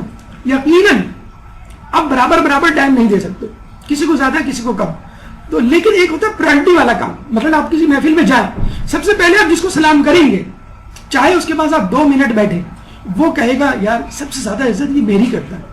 اس کے بعد آپ جس کو سلام کریں گے, بس کے بعد جس کو سلام کریں گے, چاہے سب سے آخر میں اپنی بیگم کو سلام کریں اور 25 گھنٹے اس کے ساتھ بیٹھے رہیں, کسی کو کوئی اعتراض نہیں ہوگا. تو آپ یہ نہ دیکھیں کہ آپ ڈیوریشن کتنا گزار رہے ہیں اپنی ماں یا اپنی آپ یہ دیکھیں پرائرٹی کسے دے رہے ہیں, رسپیکٹ کسے دے رہے ہیں. تو پہلے آ کے ماں سے ملنے کا مطلب ہی یہ ہے کہ اماں آپ کی ابھی بھی وہی عزت ہے جو شادی سے پہلے تھی, اور بیوی کے مقابلے میں آپ کا مقام کہیں بلند ہے. اگر آپس میں جھگڑا ہو جائے ماں باپ کے, مطلب بیوی آپ کی بیوی اور ماں کے درمیان, یعنی ساس بہو کے درمیان, وہ کہے کہ یہ 3 ہے اور بیوی بہو کہ یہ 4 ہے, تو آپ کو کیا کہنا ہے, دونوں سے شیخ چلی بن جانا ہے. ایک لطیفہ شیخ چلی کا بازار سے گزر رہے تھے, 2 آدمی لڑ رہے تھے. ایک کا مقدمہ سنا, اس نے اپنی بات کی, اس نے کہا تم تو ٹھیک کہہ رہے ہو. دوسرے کی بات سنی, اس نے کہا میرا یہ معاملہ ہے, اس نے کہا تم بھی ٹھیک کہہ رہے ہو. یہ کہہ کے آگے بڑھ گئے, گھر آ گئے. بیگم نے کہا کہاں رک گئے تھے, کہہ لیں گے 2 لوگوں میں صلح کروا تھا. کہہ لیں کیسے, کہہ لیں گے دونوں اپنی بات کر رہے تھے. تو بیوی نے کہا پھر کون ٹھیک نکلا, کہہ لیں دونوں ٹھیک تھے. بیوی نے کہا یہ کیسے ہو سکتا ہے کہ دونوں ٹھیک, دونوں الگ الگ بات کر رہے ہیں. شیخ چلی نے کہا تم بھی ٹھیک, تم بھی ٹھیک, یعنی سب ٹھیک. دنیا کا اصول ہی ہے, اگر آپ کو اچھی زندگی گزارنی ہے کہ ایوری بڈی از اوکے, سب ٹھیک جا رہے ہیں, مجھے اپنا کام کرنے دو. اگر آپ نے ہمارے یہاں ماشاءاللہ پاکستان کراچی اور ایسٹرن ایریاز میں کچھ اس طرح کا ماحول ہے کہ ایک دوسرے کے کام میں ٹانگ اڑانا اور لوگوں کو سدھارنے کی کوشش کرنا, اور اگر کوئی سدھرنے کی کوشش نہ کرے تو بالکل جسے کہتے ہیں تلوار لے کے آگے کھڑے ہو جانا. ہاں اگر فرض کر لیں آپ بیوی کے کمرے میں گئے, اس کی بات سنی, تم ٹھیک, ماں کے کمرے میں آئے, ماں کو کہا آپ ٹھیک. پتہ چلا کہ جس وقت آپ بیوی سے گڑ گڑا کے کہہ رہے تھے کہ تم ہی ٹھیک ہو, ہاتھ جوڑ کے پتہ لگا اماں آ گئی پیچھے سے, جی ہاں بیٹا کون ٹھیک ہو. تو آپ کہہ لیں گے امی میں تو جھوٹ بول رہا تھا, آپ کو معلوم ہے یہ کتنی لمبی زبان ہے, اگر میں کہہ دیتا ہے کہ آپ ٹھیک تو یہ تو جو ہے مجھے نہیں چھوڑ دیتا, آپ بھی ٹھیک ہے, یہ تو میں اس کو بیوقوف بنا رہا تھا. یقین کیجئے ماں کے سامنے بیوی کو کچھ بھی کہنا کہہ دیجئے, کوئی مسئلہ نہیں ہے, یہ گارنٹی ہے علماء کی اور سینئر لوگوں کی, تجربہ کار لوگوں کی. اگر بیوی کو اگر آپ ڈانٹ بھی دیں ٹیبل پہ, اگر ماں نے کہہ دیا کہ بھائی یہ کھانا اچھا نہیں پکا, حالانکہ بہت اچھا پکاؤ, آپ کہ ہاں مجھے خیال میں اچھا نہیں پکا, صحیح کہہ رہی ہیں آپ. اگر آپ نے کہہ دیا کہ نہیں امی صحیح تو پکا ہے, پھر آپ دیکھیے آپ کی خیر نہیں. اس کا دیکھیے فارمولہ یہ ہے, اس کا بلکہ لاجک سن لیجیے کیا ہے. ماں اس عمر کی دہلیز پر ہے کہ جب اس کی طبیعت میں لچک آ نہیں سکتی, وہ اپنی طبیعت بدل نہیں سکتی. اگر اس کو 2 چمچے چینی پینے کی عادت ہے چائے میں, چاہے وہ ڈائبٹی کی کیوں نہ ہو, اب آپ نہیں بدل سکتے اس کی عادت. خیر بدلنا تو چاہیے کوشش, لیکن کچھ عادتیں وہ نہیں بدل سکتے. کچھ جملے ہیں وہ ماں کی منہ پر ہیں, وہ بچپن سے آپ بھی سنتے آ رہے ہیں, وہ بہو کبھی سننا جسے کہتے ہیں کہ پڑھتا ہے. تو بہتر یہ ہے کہ ماں کی جسے کہتے ہیں عمر کو دیکھتے ہوئے اور خود ماں کا جو مقام ہے اس کو دیکھتے ہوئے آپ بیوی کو سمجھا دیں. دیکھو اسلام میں خود کہا گیا ہے کہ بیوی کی ذمہ داری شوہر, شوہر کی ذمہ داری ماں. یعنی ماں کو نعوذ باللہ اگر میں چھوڑ دوں گا تو ماں کس کے گھر پہ جائے گی. ماں کی ذمہ داری جسے کہتے ہیں مجھے ہی اپنے سر لینی ہے. لیکن ایک بات میں آپ کو بتا دوں کہ اگر آپ نے بیوی کو برا بھلا کہہ دیا ماں کے سامنے, بعد میں کمرے میں جا کر آپ ایک کورنیٹو لے جائیں اس کے لیے, وہ خوش ہو جائے گی. فرینچ فرائز پسند ہے, فرینچ فرائز لے جائیں, وہ خوش. چکن کارن سوپ پلا دیں اس کو, لے آ کے کہیں باہر گھما دیں پارک میں, یقین کیجیے پاپ کارن کھلا دیں, وہ اس سے خوش ہو جائے گی بعد میں. لیکن ماں کو سال بھر آپ سمجھاتے رہیں, ماں جو ہے وہ جملہ کبھی نہیں بولے گی کہ تم نے بہو کے سامنے جمعہ 8 دن نہیں ہو جس کے آئے ہوئے, تم نے 25 سال سے میری خدمتوں کو, میں نے تمہیں دودھ پلایا, میں تمہیں دودھ نہیں بخشوں گی, میں نے تمہاری اتنی خدمت. وہ ساری بیچاری وہ باتیں بتلا دیتی جو آپ کو یاد بھی نہیں ہوتی. میں 2 سال کا تھا تو ماں نے کیا کیا, 4 سال, لیکن بہرحال ماں نے کیا. تو ماں کے سامنے اگر بیوی کو ڈانٹنا بھی پڑے کنکھیوں سے اشارہ بھی کر دیں, بلکہ پلان بنا دیں, آج میں تمہیں کھانا کھاتے ہوئے ڈانٹوں گا, تیار رہنا ذرا, ٹھیک ہے. تم بھی بولڈ ہو جانا, یہ نہیں کہ تم میری باؤنسر پہ چھکا مار دو اور کہو کہ نہیں, جسے کہتے ہیں کہ آپ غلط کہہ رہے ہیں, تو نہ جسے کہتے ہیں تمہاری بھی خیر نہیں اور میری بھی خیر نہیں, ہم تو ڈوبے ہیں صنم, تم کو بھی لے ڈوبیں گے. تو خدا را جو ہے اگر تم چاہتی ہو کہ یہ نیا جو ہے وہ پار لگ جائے اور ہمارا گھر پرسکون ہو, تو اگر میں ڈانٹوں تو تم بھی جو ہے رونی صورت بنا لینا. یہ نہیں کہ تم جو ہے فوراً چیئر کو دھکا مار کے جو ہے ٹیبل کو لات مار کے جو ہے اپنے کمرے میں چلے جانا, خاموشی سے سن لینا, پھر بعد میں جو ہے وہ ہم دونوں کہیں چلیں گے کھانا کھانے, تو وغیرہ وغیرہ. آپ کچھ بھی بہرحال کر سکتے ہیں, لیکن کوشش آپ کی یہی ہونی چاہیے تاکہ جب دونوں کا آمنا سامنا ہو جائے تو ماں کو پریفر کریں. تمام لوگوں میں عورت پر سب سے زیادہ حق اس کے شوہر کا ہے اور مرد پر سب سے زیادہ حق اس کی ماں کا ہے. یہ حدیث ہم پہلے بھی آپ کو سنا چکے ہیں. اور دوسری بات یہ کہ ہر بات بتانے کی نہیں. عموماً مائیں آپ آ کے بیٹھے, آپ نے پیر دبانا شروع کیے, یہ تمہاری جو بیگم صاحبہ ہیں ان کا ٹائم ٹیبل کیا ہے, کیوں امی آپ ساتھ رہتی تو ہیں, نہیں بیٹا کبھی یہ 9 بجے اٹھتی ہے, کبھی 10 بجے, کبھی 11 بجے. تو ہم اس کو دروازے کو نہ کھٹکھٹائیں نا, تو جب اٹھے ہمیں بتا دیں, لکھ کے لگا دیں کہ ڈونٹ ڈسٹرب, مجھے اس وقت اٹھانا. ابھی بعض وقت ہوتا ہے مائیں کہہ جاتی ہیں کہ بھائی یہ جو ہے اس کو بولو کو تھوڑا جلدی آ جائے کرے, جب جو ٹائم بتایا کرے اسی ٹائم پہ آ جائے کرے. اب آپ نے منو ان ایگزیکٹلی ماں کی نقل اتارتے ہوئے یہ بتا دیا, اماں یہ کہہ رہی تھی. اب ظاہر سی بات ہے بیوی تو جسے کہتے ہیں پریشان ہو گئی, بلکہ بیگمات پوچھتی بھی ہیں, بعض اوقات دیوار سے کان لگا کے سنتی بھی ہیں, پوچھتی بھی اماں کیا کہہ رہی تھی, کہ نہیں کچھ نہیں کر رہی, نہیں آپ سچ بتائیں اتنی دیر کیوں لگا دی. عموماً تو آپ 15 منٹ میں آ جاتے ہیں, آج آپ نے جو ہے 20 منٹ لگائے, 5 منٹ آپ نے کیا بات کی. تو آپ بیوی کو کچھ نہ بتائیں, کوئی ضروری نہیں ہے. اسی طرح بعض اوقات جو ہے وہ بیوی بھی اپنے جسے کہتے ہیں رودا سنانے بیٹھ جاتی ہے کہ کب سے کہہ رہی ہوں اچھی توقع ہے آپ کی ایک ماسی رکھ لیں, کہ آپ لوگ ماسی لے کر آئے تھے, بیوی لے کر آئے تھے, وغیرہ وغیرہ. آپ نے یہی بات منوان ماں کے سامنے کر دی تاکہ باتیں ماں بھی جو ہے وہ شیر کی طرح بھبر جائے گی. تو بہتر یہ ہے کہ آپ ہر بات ہر ایک دوسرے کو نہ بتائیں بلکہ پی لیں. ہاں یہ ہو سکتا ہے کہ بلکہ الٹا آپ تعریف سنوا دیں, بیوی کی برائی کی وہ مانے اور آپ ہی کہہ دیں کہ تمہاری تعریف کر رہی ہیں, بڑی آرگنائز ہے, بڑی ریلیکس ہے, کول ہے, ٹینشن نہیں ہوتی ہے اس کو کسی کام کی, جب بھی اٹھتی ہے چاہے دیر سے اٹھے لیکن کام پورے کرتی ہے. کوئی بھی بات جسے کہتے ہیں کہ بنا کے پیش کر دیں گے, اسی طرح ماں کو بھی بتا دیں کہ ماشاءاللہ وہ بڑی تعریفیں کر رہی تھی فلاں فلاں سے. ہمیشہ یاد رکھیں انسان جو ہے وہ تعریف تو بھول جاتا ہے, برائی نہیں بھولتا. اگر آپ نے برائی بتا دی کسی کے فلاں نے تمہاری یہ برائی کی, آدمی سالوں یاد رکھتا ہے. تو بہتر یہ ہے کہ آپ اور آپ اسلام میں تو جائز ہے اگر مصالحت کی خاطر جھوٹ بولیں وہ جائز ہے, یا اگر آپ یہ نہیں کر سکتے تو خاموشی اختیار کریں. خاموشی اختیار کرو, اس کا کم ترین فائدہ سلامتی ہے. جتنا خاموش رہیں گے اتنا ہی فائدہ ہے. اور ماشاءاللہ بہت سارے شوہر اس پہ عمل بھی کرتے ہیں. اکثر بیگمات یا بہویں اس پہ عمل نہیں کرتی. میں آپ کو ایک جرنل اسٹیٹسٹکس بتا دوں, اکثر شوہر اس پہ عمل کرتے ہیں, بالکل ڈل اینڈ ڈم بیٹھ جاتے ہیں. بعض اوقات وہ دونوں کے درمیان بیٹھ رہے ہوتے ہیں, دونوں میاں وہ ساس بہو لڑ رہی ہوتی ہیں اور تیر اندازی کر رہی ہوتی ہیں, شمشیر زنی کر رہی ہوتی ہیں ایک دوسرے پر, اور شوہر جو ہے بالکل خاموش بیٹھے ہوئے ریموٹ کنٹرول پہ اپنا میچ دیکھ رہے ہوتے ہیں. اور جو بہویں بولتی ہیں, آپ کو معلوم ہے بولنے کا کیا انجام ہوتا ہے. جو زیادہ بولتا ہے وہ زیادہ غلطیاں کرتا ہے, جو زیادہ غلطیاں کرتا ہے اس کی حیا کم ہو جاتی ہے, جو جس کی حیا کم ہو جاتی ہے اس کا تقویٰ کم ہو جاتا ہے, جس کا تقویٰ کم ہو جاتا ہے وہ جہنم میں جاتا ہے. اس مہینے کی جو حدیث ہے حسینی کیلنڈر پہ, یہ آپ جا کے پڑھ لیے گا, یہی حدیث لکھی ہے. یاد دہانی, ماں کو بتلا دیں کہ آج جو ہے وہ آپ کو فون کرنا ہے کیونکہ آپ کی سمدھن کی طبیعت خراب ہے. ان کو معلوم تھا پہلے سے لیکن ذہن میں نہیں رہا. اسی طرح بیوی کو بتا دیں آج امی کی طبیعت ٹھیک نہیں لگ رہی, ذرا سا ان کے پاس تھوڑی دیر بیٹھ جانا. آج تمہارا جو پروگرام آ رہا ہے ٹی وی پہ اس کو ذرا اسکپ کر دینا, یا تمہیں جو کام کرنا ہوتا وہ نہ کرنا, امی کے ساتھ بیٹھ جانا, آج ان کی طبیعت ٹھیک نہیں. دیکھیے یاد دلانے میں کوئی حرج نہیں ہے. کچھ خواتین یہ بہت برا کرتی ہیں, مثلا شادی کی اینیورسری ہے یا برتھ ڈے ہے, وہ بتلاتی نہیں ہے شوہر کو, بلکہ چلے شوہر کو نہیں بتلائے کوئی بات نہیں, وہ گھر میں کسی کو خبر نہیں ہونے دیتی, باقاعدہ تاک میں رہتی ہیں کہ اگر کوئی بھولا پھر میں بتاؤں گی کہ آپ لوگوں کو تو اتنا خیال نہیں, میری برتھ ڈے آ کے گزر گئی, ہماری اینیورسری آ کے گزر گئی. تو بہتر یہ ہے کہ آپ امی کو اپنی بیگم کی برتھ ڈے یاد دلا دیں, اور اپنی بیگم کو امی کے حوالے سے کوئی خاص تاریخ ہے یا کوئی اہم بات ہے وہ یاد دلا دیں. امی کو یاد دلا دیں کہ بھائی آپ کو جو ہے اپنے سمجھانے فون کرنا ہے یا جانا ہے. اس طرح بیگم کو یاد دلا دیں کہ تمہیں یہاں جانا ہے. بعض اوقات ماشاءاللہ ایسی بیویاں ہوتی ہیں جو مثلا جو لوگ الگ رہتے ہیں اپنی ماں باپ سے باقاعدہ یاد دلاتی ہیں کہ آپ کو اپنے ماں باپ کو فون کرنا ہے یا ان کے گھر جانا ہے. ہم ہر ہفتے چکر لگاتے ہیں, اس دفعہ آپ نے نہیں لگایا. تو ایک دوسرے کو یاد دلانا نہ صرف بلکہ یہ نہیں کہ ایک غلطی پہ نظر رکھنی کہ کب وہ غلطی کرے اور جھپٹا مارے. جیسے ہمارے یہاں کراچی کے پولیس کانسٹیبل جو ہے وہ درخت کے نیچے چھپ کے کھڑے ہوئے ہوتے ہیں, جیسے کہ وہ سگنل توڑ کے آگے آتا ہے ایک دم سے تلوار لے کے وہ آگے آ جاتا ہے. وہ چالان بک ہوتی ہے, تلوار نہیں ہوتی ہے. پھر کہتے ہیں کہ بھائی ٹھیک ہے آپ چالان یہاں دینا چاہتے ہیں تو ٹھیک ہے, ورنہ آپ پولیس اسٹیشن جائیں. تو غلطیوں کا انتظار نہ کریں, کون کب غلطی کرے. غلطی کرنے سے پہلے جس طرح بچہ ہے چلتے چلتے لڑکنے سے پہلے اس کو اٹھا لیں. سسرال کی طرف اگر جھکاؤ نہ رکھیں تو بہت اچھا ہے, اگر جھکاؤ ہو بھی تو اس کو چھپائیں. گھر آ کے بتانا کہ ماشاءاللہ آج تو بڑا زبردست کھانا پکایا تھا میری ساس نے. امی کہتی ہیں ہاں 25 سال سے کھلا رہے ہیں, تم کو تو ہماری کوئی ڈش ہی پسند نہیں آئی.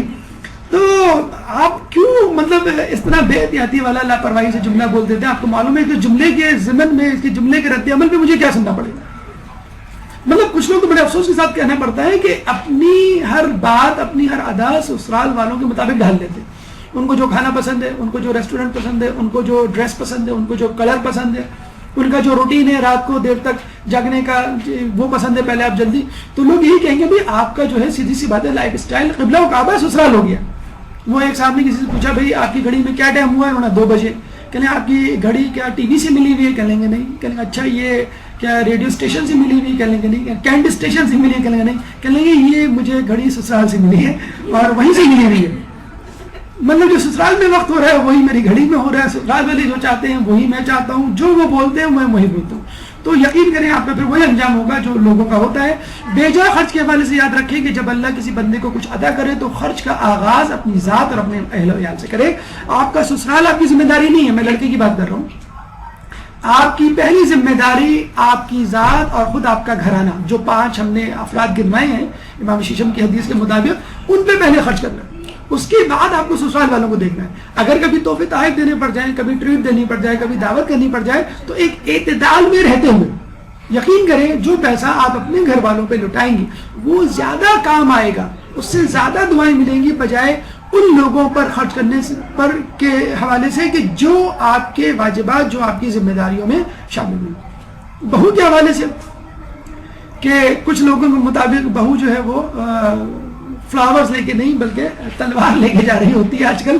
تو بہو کی کیا ذمہ داری ہے اور بہو اپنے آپ کو سسرال میں کیسے ایڈجسٹ کرے. 5 منٹ کا وقفہ ہے, انشاءاللہ اس کے بعد دوبارہ حاضر ہوں گے. ایک صلوات پڑھ دیں محمد والے.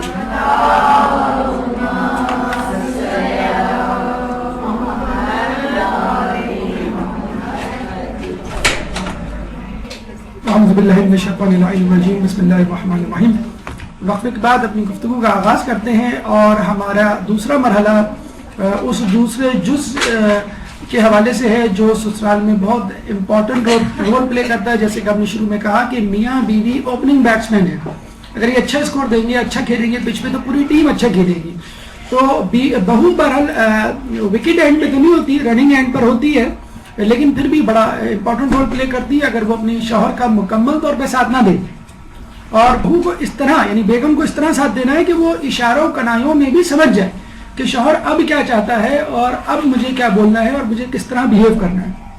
تو بات بنے گی. اگر اس نے تھوڑی سی بھی تاخیر کر دی, جیسے بالکل ایسا معاملہ ہے آپ نے شاید دیکھا ہو یا نہ دیکھا ہو, یہ سرجن جب آپریٹ کر رہے ہوتے ہیں تو جب وہ کسی پیشنٹ کا جو ہے وہ پیٹ چیک کرتے ہیں تو وہ during the whole operation surgeon جو ہے صرف اپنا ہاتھ آگے جسے کہتے ہیں بڑھاتا ہے, اور جو اس کا اسسٹنٹ ہوتا ہے اس کو معلوم ہوتا ہے کہ اس کو جو ہے اب کون سا اوزار کون سا انسٹرومنٹ چاہیے. اس کے بعد تھوڑی دیر بعد پھر وہ آگے ہاتھ بڑھاتا ہے اور وہ اس کے ہاتھ پہ وہی انسٹرومنٹ رکھتا ہے جو اس کو وہ چاہیے ہوتا ہے. تو اشارے کنایے بھی آپ کو سمجھ لینے چاہیے. ایک مرتبہ اگر ایک بات ہو چکی ہے تو اس کو ایک رول اصول بنا کر آگے چلنا چاہیے. بیوی پہ ہم سمجھتے ہیں کہ بڑی اہم ذمہ داری ہے, بلکہ ایک جہت سے دیکھا جائے تو شوہر سے زیادہ ذمہ داری ہے. کہ اگر فرض کر لیں کہ شوہر یہ کہہ دے کہ میں تمہارے گھر نہیں جاؤں گا, یعنی اپنے سسرال نہیں جاؤں گا, مجھے کوئی تعلق نہیں رکھنا اور یہ میری ماں کا فرمان ہے, یہ ان کا فیصلہ ہے, تو ظاہر سی بات ہے شوہر کی صحت پہ کوئی اثر نہیں پڑے گا. حالانکہ غلط بات ہے لیکن اس کی صحت پہ کوئی اثر نہیں پڑے گا. لیکن بیوی کبھی یہ نہیں کہہ سکتی کہ میں اپنے گھر کبھی نہیں جاؤں گی. اگر کہیں گی تو بیچاری وہ مجبور ہو کے کہے گی اور بہت تصویر بہا کے کہے گی اور اس کے لیے بہت روید ہوئے گی. کوئی بیوی یہ نہیں کہہ سکتی چاہے اس کا خاندان کتنا ہی برا کیوں نہ ہو اور اس نے خود اپنی بیٹی کے لیے گڑھے کھودے ہوں, مطلب علیحدگی کے لیے یا جھگڑا کروانے کے لیے, پھر بھی بہو جو ہے کبھی بھی یہ نہیں چاہیے کہ وہ اپنے گھر سے مکمل طور پہ لا تعلقی. اور کراچی میں آپ کو اور جگہوں پہ ایسے گھرانے مل جائیں گے جس میں باقاعدہ پابندیاں ہوتی ہیں وہ کہ تم نہیں جاؤ گی آج کے بعد سے, یعنی جو سانحہ ہوا ہے, جو واقعہ ہوا ہے, جو جھگڑا ہوا ہے, بس اب تمہارا جانا بالکل بند, اگر تم گئی تو خدا نخواستہ واپس نہیں آنا وغیرہ وغیرہ. تو بہو کے ساتھ بہرحال یہ ہو سکتا ہے, عورت کے ساتھ یہ ہو سکتا ہے, اور آپ کو یہ بہت سوچ سمجھ کے قدم اٹھانا ہے کہ مجھے دونوں جگہ جانا ہے. یہ ممکن ہے کہ شوہر جو ہے مکمل طور پہ کٹ آف کر کے اپنے گھر تک محدود ہو جائے, لیکن میں ایسا نہیں کر سکتی, مجھے دونوں طرف جسے بات رکھنی ہے. لیکن پھر وہی بات جیسے ہم نے آپ کو کہا کہ شوہر جو ہے ان دا لاسٹ اگر بیوی اور ماں کے تقابل کا مقابلہ ہونے لگے, دونوں کا تقابل ہونے لگے, تو ماں کے جسے کہتے ہیں کہ گیند میں کورٹ میں گیند ڈالنی ہے, مطلب ماں کے لیے حق کرنی ہے. اسی طرح اگر بیوی کو یا بہو کو یہ فیصلہ کرنا ہے کہ میکے یا سسرال, تو اس کو سسرال کا انتخاب کرنا ہے. اور آپ دیکھیے گا وقتی طور پہ ہو سکتا ہے اس کی ماں اس کو بہت برا بھلا کہے, لیکن بعد میں کہے گی کہ جو کچھ تم نے کیا صحیح کیا, تمہاری ترجیح, تمہاری پرائورٹی جو ہے تمہارا شوہر اور تمہارا سسرال ہونا چاہیے. تو بیوی جب بہو گھر میں آئے تو پہلے دن سے ذہن میں رکھ لے, میں جوائنٹ فیملی سسٹم کی بات کر رہا ہوں, کہ شوہر پلس اس کے احباب, اس کے گھر والے اس کی ذمہ داری ہے. شوہر کے بعد سب سے اہم ذمہ داری ساس, اس کے بعد نند, اس کے بعد دیورانی, اس کے بعد دیور. یہ سیکوینس میں ہم نے اسی لیے رکھا ہے کہ یہی جسے کہتے ہیں کہ اجزاء ہیں, یہی وہ افراد ہیں جو پرائورٹی بیسس پر جن کو توجہ دینی چاہیے, جو اپنا رول پلے کرتے ہیں. تو جو مائیں یہ فیڈ کر کے اپنی بیٹیوں کو رخصت کرتی ہیں, انتہائی غلط کرتی ہیں. جو یہ کہہ کر جسے کہتے ہیں یہ کلمہ پڑھوا کے اپنے گھر سے رخصت کرتی ہیں, دیکھو اپنے شوہر تک محدود رہنا, دیکھو اپنے کمرے سے باہر نہیں نکلنا, تمہیں اپنے کمرے اور اپنے شوہر اپنے بچوں کی فکر. یہ بالکل غلط فارمولہ ہے. اگر آپ نے اس پہ عمل کیا تو یقین کریں, اگر آپ جوائنٹ فیملی سسٹم میں رہ گئے, نہیں بھی رہ رہے تو بھی یہ آپ کے لیے کون مسائل جسے کہتے ہیں کہ کھڑا کرے گا. کوئی شوہر منہ سے تو شاید یہ نہ کہے, بہت سے شوہر منہ سے یہ نہیں کہتے کہ تم میری ماں کی خدمت کرو, میرے گھر والوں کی خدمت کرو, لیکن بہرحال اگر آپ خدمت کریں گی تو وہ خوش ضرور ہوتے ہیں. مطلب شرعی ذمہ داری نہیں ہے, لیکن بہرحال اخلاقی ذمہ داری ہے, اور بہت ساری اخلاقی ذمہ داریاں جو ہیں وہ بہت زیادہ ثمر آور ثابت ہوتی ہیں اگر وہ آپ کی شرعی ذمہ داری نہیں بھی ہے.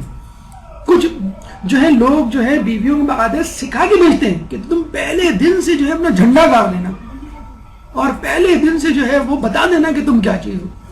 اچھا, اس طرح جو ہے ایک لطیفہ مشہور ہے کہ اس طرح بیوی کو, بہو کو یا اور اپنی بیٹی کو سمجھا کے بھیجا گیا کہ تم پہلے دن سے جھنڈا گاڑ دینا, اور جو ہے وہ ادھر ساس نے بھی اپنے بیٹے کو خوب فیڈ کیا, دیکھو تم پہلے دن سے جھنڈا گاڑ دینا. تو کہتے ہیں کہ بیگم حجرہ عروسی میں بیٹھی ہوئی تھی, شوہر صاحب اندر داخل ہوئے ڈنڈا لے کر, اور کبھی جو ہے وہ پلنگ کے نیچے جھانک رہے ہیں, کبھی جو ہے وہ کبرڈ کے نیچے, کبھی اسٹول ہٹا کر دیکھ رہے ہیں. تو بیگم نے کہا کہ کیا تلاش کر رہے ہیں؟ تو شوہر نے کہا میں بلی تلاش کر رہا ہوں کہ اس کو مار دوں, بڑے دنوں سے تنگ کر رہی ہے. بیگم نے کہا وہ میں مار چکی پہلے. تو جسے کہتے ہیں شوہر جو ہے وہ کب کب آ کے رہ گیا, ڈنڈا ان کے ہاتھ سے چھوٹ گیا, بھائی یہ تو مجھ سے بھی بڑی نکلی, یہ بلی پہلے مار چکی ہے, تو اب کیا ہوگا, اب ان کا نیکسٹ شکار کیا ہوگا, ابھی کیا ماریں گی. تو یہ غلط بات ہے.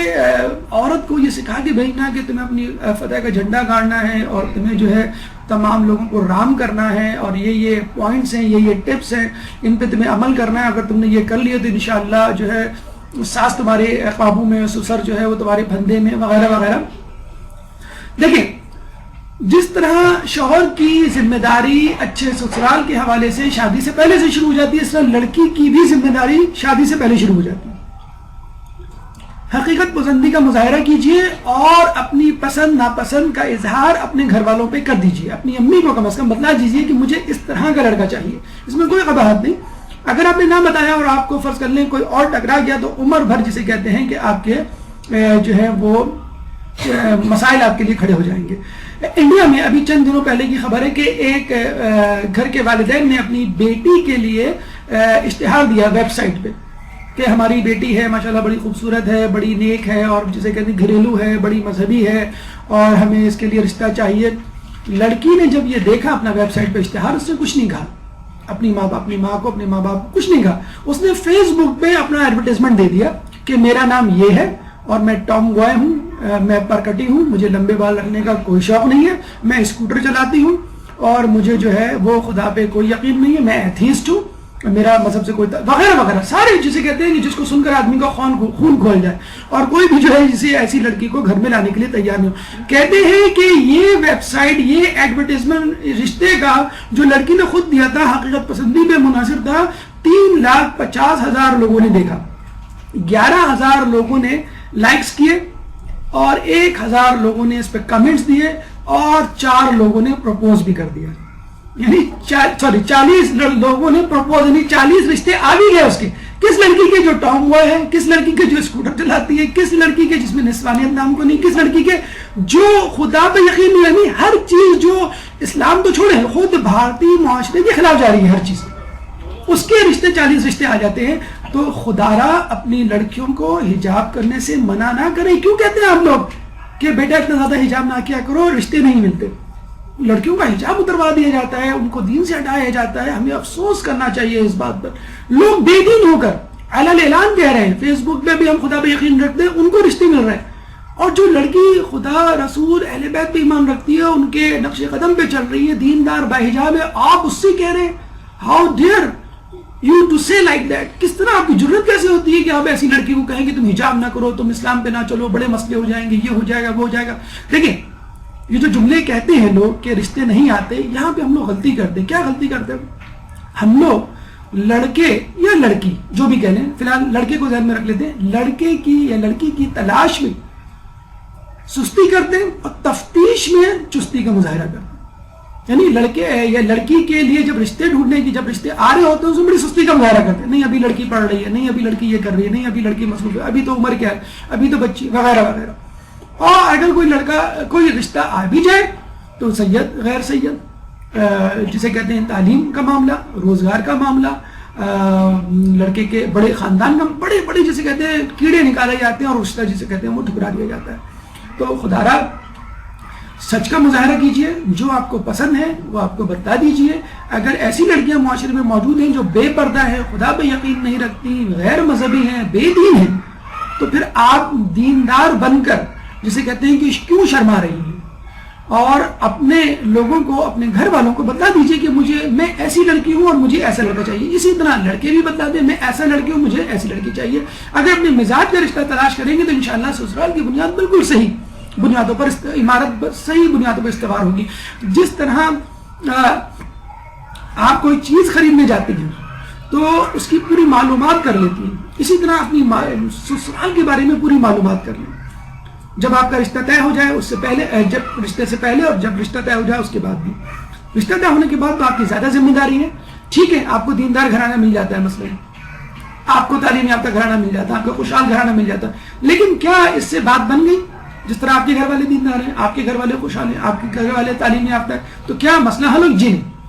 آپ کو اپنی ساس, اپنے سسر کے مزاج کا پتہ چلنا ہے, اپنے شوہر کے مزاج کا تو معلوم کرنا ہی کرنا ہے. اس کے علاوہ جو افراد وہاں رہ رہے ہیں, کتنے افراد رہ رہے ہیں, کیا عمریں ہیں, کیا ان کے طور طریقے ہیں, ان کے گھر میں کیا کھایا جاتا ہے, کیا چیز پسند کی جاتی ہے, روٹین کیا ہے, ان کا ٹائم ٹیبل کیا ہوتا ہے سونے جاگنے کا, کیا چیزیں پسند ہیں, کیا چیزیں نہیں پسند ہیں, کنزرویٹو ہیں, ریزروڈ ہیں, فنڈامنٹلسٹ ہیں, کیا ہے.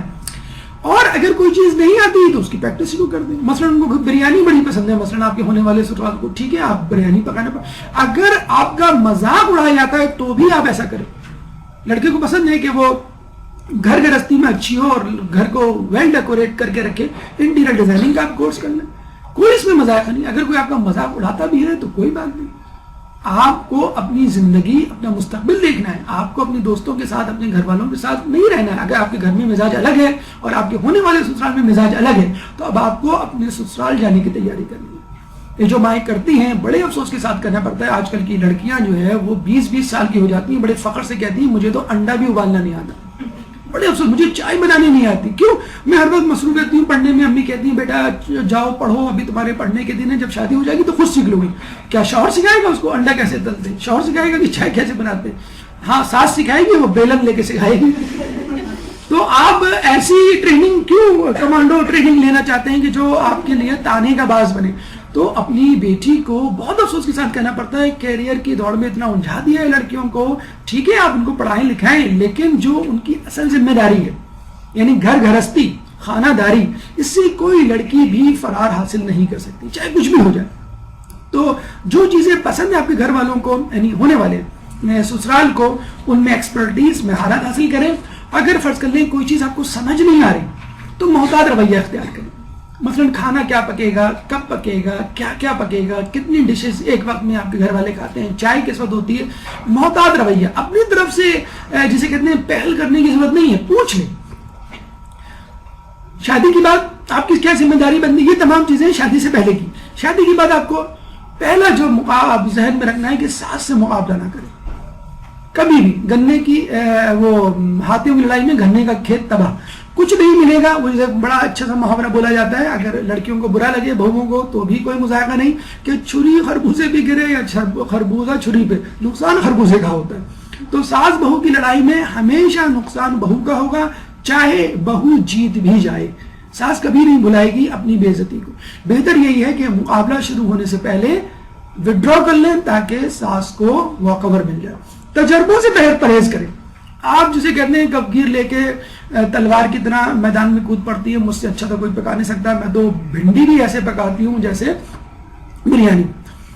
ایک خاتون شادی ہو کے گئی، انہوں نے کہا کیا پکاؤں تو کچھ سمجھ میں نہیں آیا. انہوں نے ساری سبزیاں جمع کی، ٹنڈے، ٹماٹر، آلو، گاجر، مولی، کھیرے، تمام سبزیاں، اور ان کو پکا کے جو بھی گھر میں موجود تھا ایک بھجیا بنا ڈالی. اب جب گھر میں رات میں پوچھا ان کی ساس نے بیٹا یہ کیا پکایا، اب ان کے منہ سے کچھ نکلی نہیں، کیونکہ اگر ہم یہ کہیں کہ ہم یہ ٹنڈے پکائیں تو ٹنڈے ہیں کہاں، ذرا دکھاؤ ایرو بنا کے یا چمچے میں لے کر. اور کسی ایک سبزی کا نام منہ میں نہیں لا سکتے. انہوں نے کہا یہ باولی بھجیا ہے. تو ساس نے کہا بھائی ہمیں نہ ایسی باولی بھجیا چاہیے نہ ایسی باولی بہو. یہ بھجیا تمہارے گھر میں پکتی ہوگی باولوں کی، یہ تم اپنے پاس رکھو. اب ظاہر بات ہے ساس اب جب سنانے پہ آئے تو ظاہر بات ہے منہ میں کبھی ٹنڈا آ رہا ہے، کبھی آپ نے ٹنڈے کا جو ہے وہ مائنڈ سیٹ کر لیا میں ٹنڈے کھا رہی ہوں، ٹنڈا کھاتے کھاتے کھیرا منہ میں آ جائے، اس کے بعد وہ گاجر آنے لگے، آپ کنفیوز ہیں میں کیا کہہ رہی ہوں. برین آپ کا ڈسٹرب ہے، آپ کا معدہ ڈسٹرب ہے کہ بھائی خدا کے واسطے ایک ٹائپ کی فوڈ، ایک ٹائپ کا جو ہے وہ کھانا بھیجو، یہ کیا تم 10 طریقے کے سبزیاں جو ہے وہ اندر ڈال رہے ہو. لیکن جو بہو تھی وہ پھر بھی باز نہیں آئی. وہ کیا سمجھی میری ساس کو ساری سبزیاں ایک ساتھ پکانا پسند نہیں ہے. تو اس نے کیا کیا، دوسرے دن سے سبزیوں کو الگ الگ پکانا پیش کیا. پہلے دن پالک پکائی، دوسرے دن میتھی، تیسرے دن ساگ، چوتھے دن کفگیر ہاتھ میں لہراتے ہوئے ماں ساس کے کمرے میں گئی، امی آج کیا پکاؤں؟ کہ بیٹا ہمیں کھیت میں چھوڑاؤ نا، ہم خود ہی چل لیں گے. تم کیوں اپنے آپ کو جسے کہتے ہیں کہ مشکل میں ڈالتی ہو؟ کیوں ہم لوگوں تم نے ہمیں حیوان چوپائے سمجھ رکھا ہے کہ سبزی کھلا کھلا کے جو ہمارے گھر میں کیا مطلب گوشت نہیں ہے یا انڈے نہیں ہے یا مچھلی نہیں ہے، کچھ اور چیز نہیں ہے. تو خدارا آپ تجربوں سے پرہیز کریں، ورنہ جو ہے آپ کو اسی قسم کے جملوں کا سامنا کرنا پڑے گا. دیکھیے جب بھی کوئی کام کرے سب سے پہلے گرین سگنل یا پاسپورٹ یا اسٹیمپ یا تصدیق ایفیڈیوٹ کس سے لینا ہے؟ شوہر سے، کیونکہ شوہر زیادہ سمجھتا ہے، ساس کو بھی سمجھتا ہے یعنی اپنی ماں کو، آپ کو بھی. اس کے بعد ساس سے، اگر شوہر نہ ہو تو پھر ساس ہی سے آپ جسے کہتے ہیں کہ ریکمنڈیشن لیں. اور جہاں آپ بہت کنفیوز ہو جائیں یا آپ کو ڈر لگے اپنی ساس سے کچھ لیتے ہوئے اجازت یا کوئی بات منوانے کے لیے، تو آپ سسر سے اجازت لیں. وہ اس لیے کہ ساس کبھی بھی سسر کو بائی پاس نہیں کرے گی. یعنی اگر سسر نے کہہ دیا ہے کہ بھئی یہ پکاؤ، یا اگر تمہیں جانا ہو اپنے میکے تو ٹھیک ہے چلی جاؤ، میری طرف سے اجازت ہے، تو ساس کبھی بھی نہیں منع کرے گی.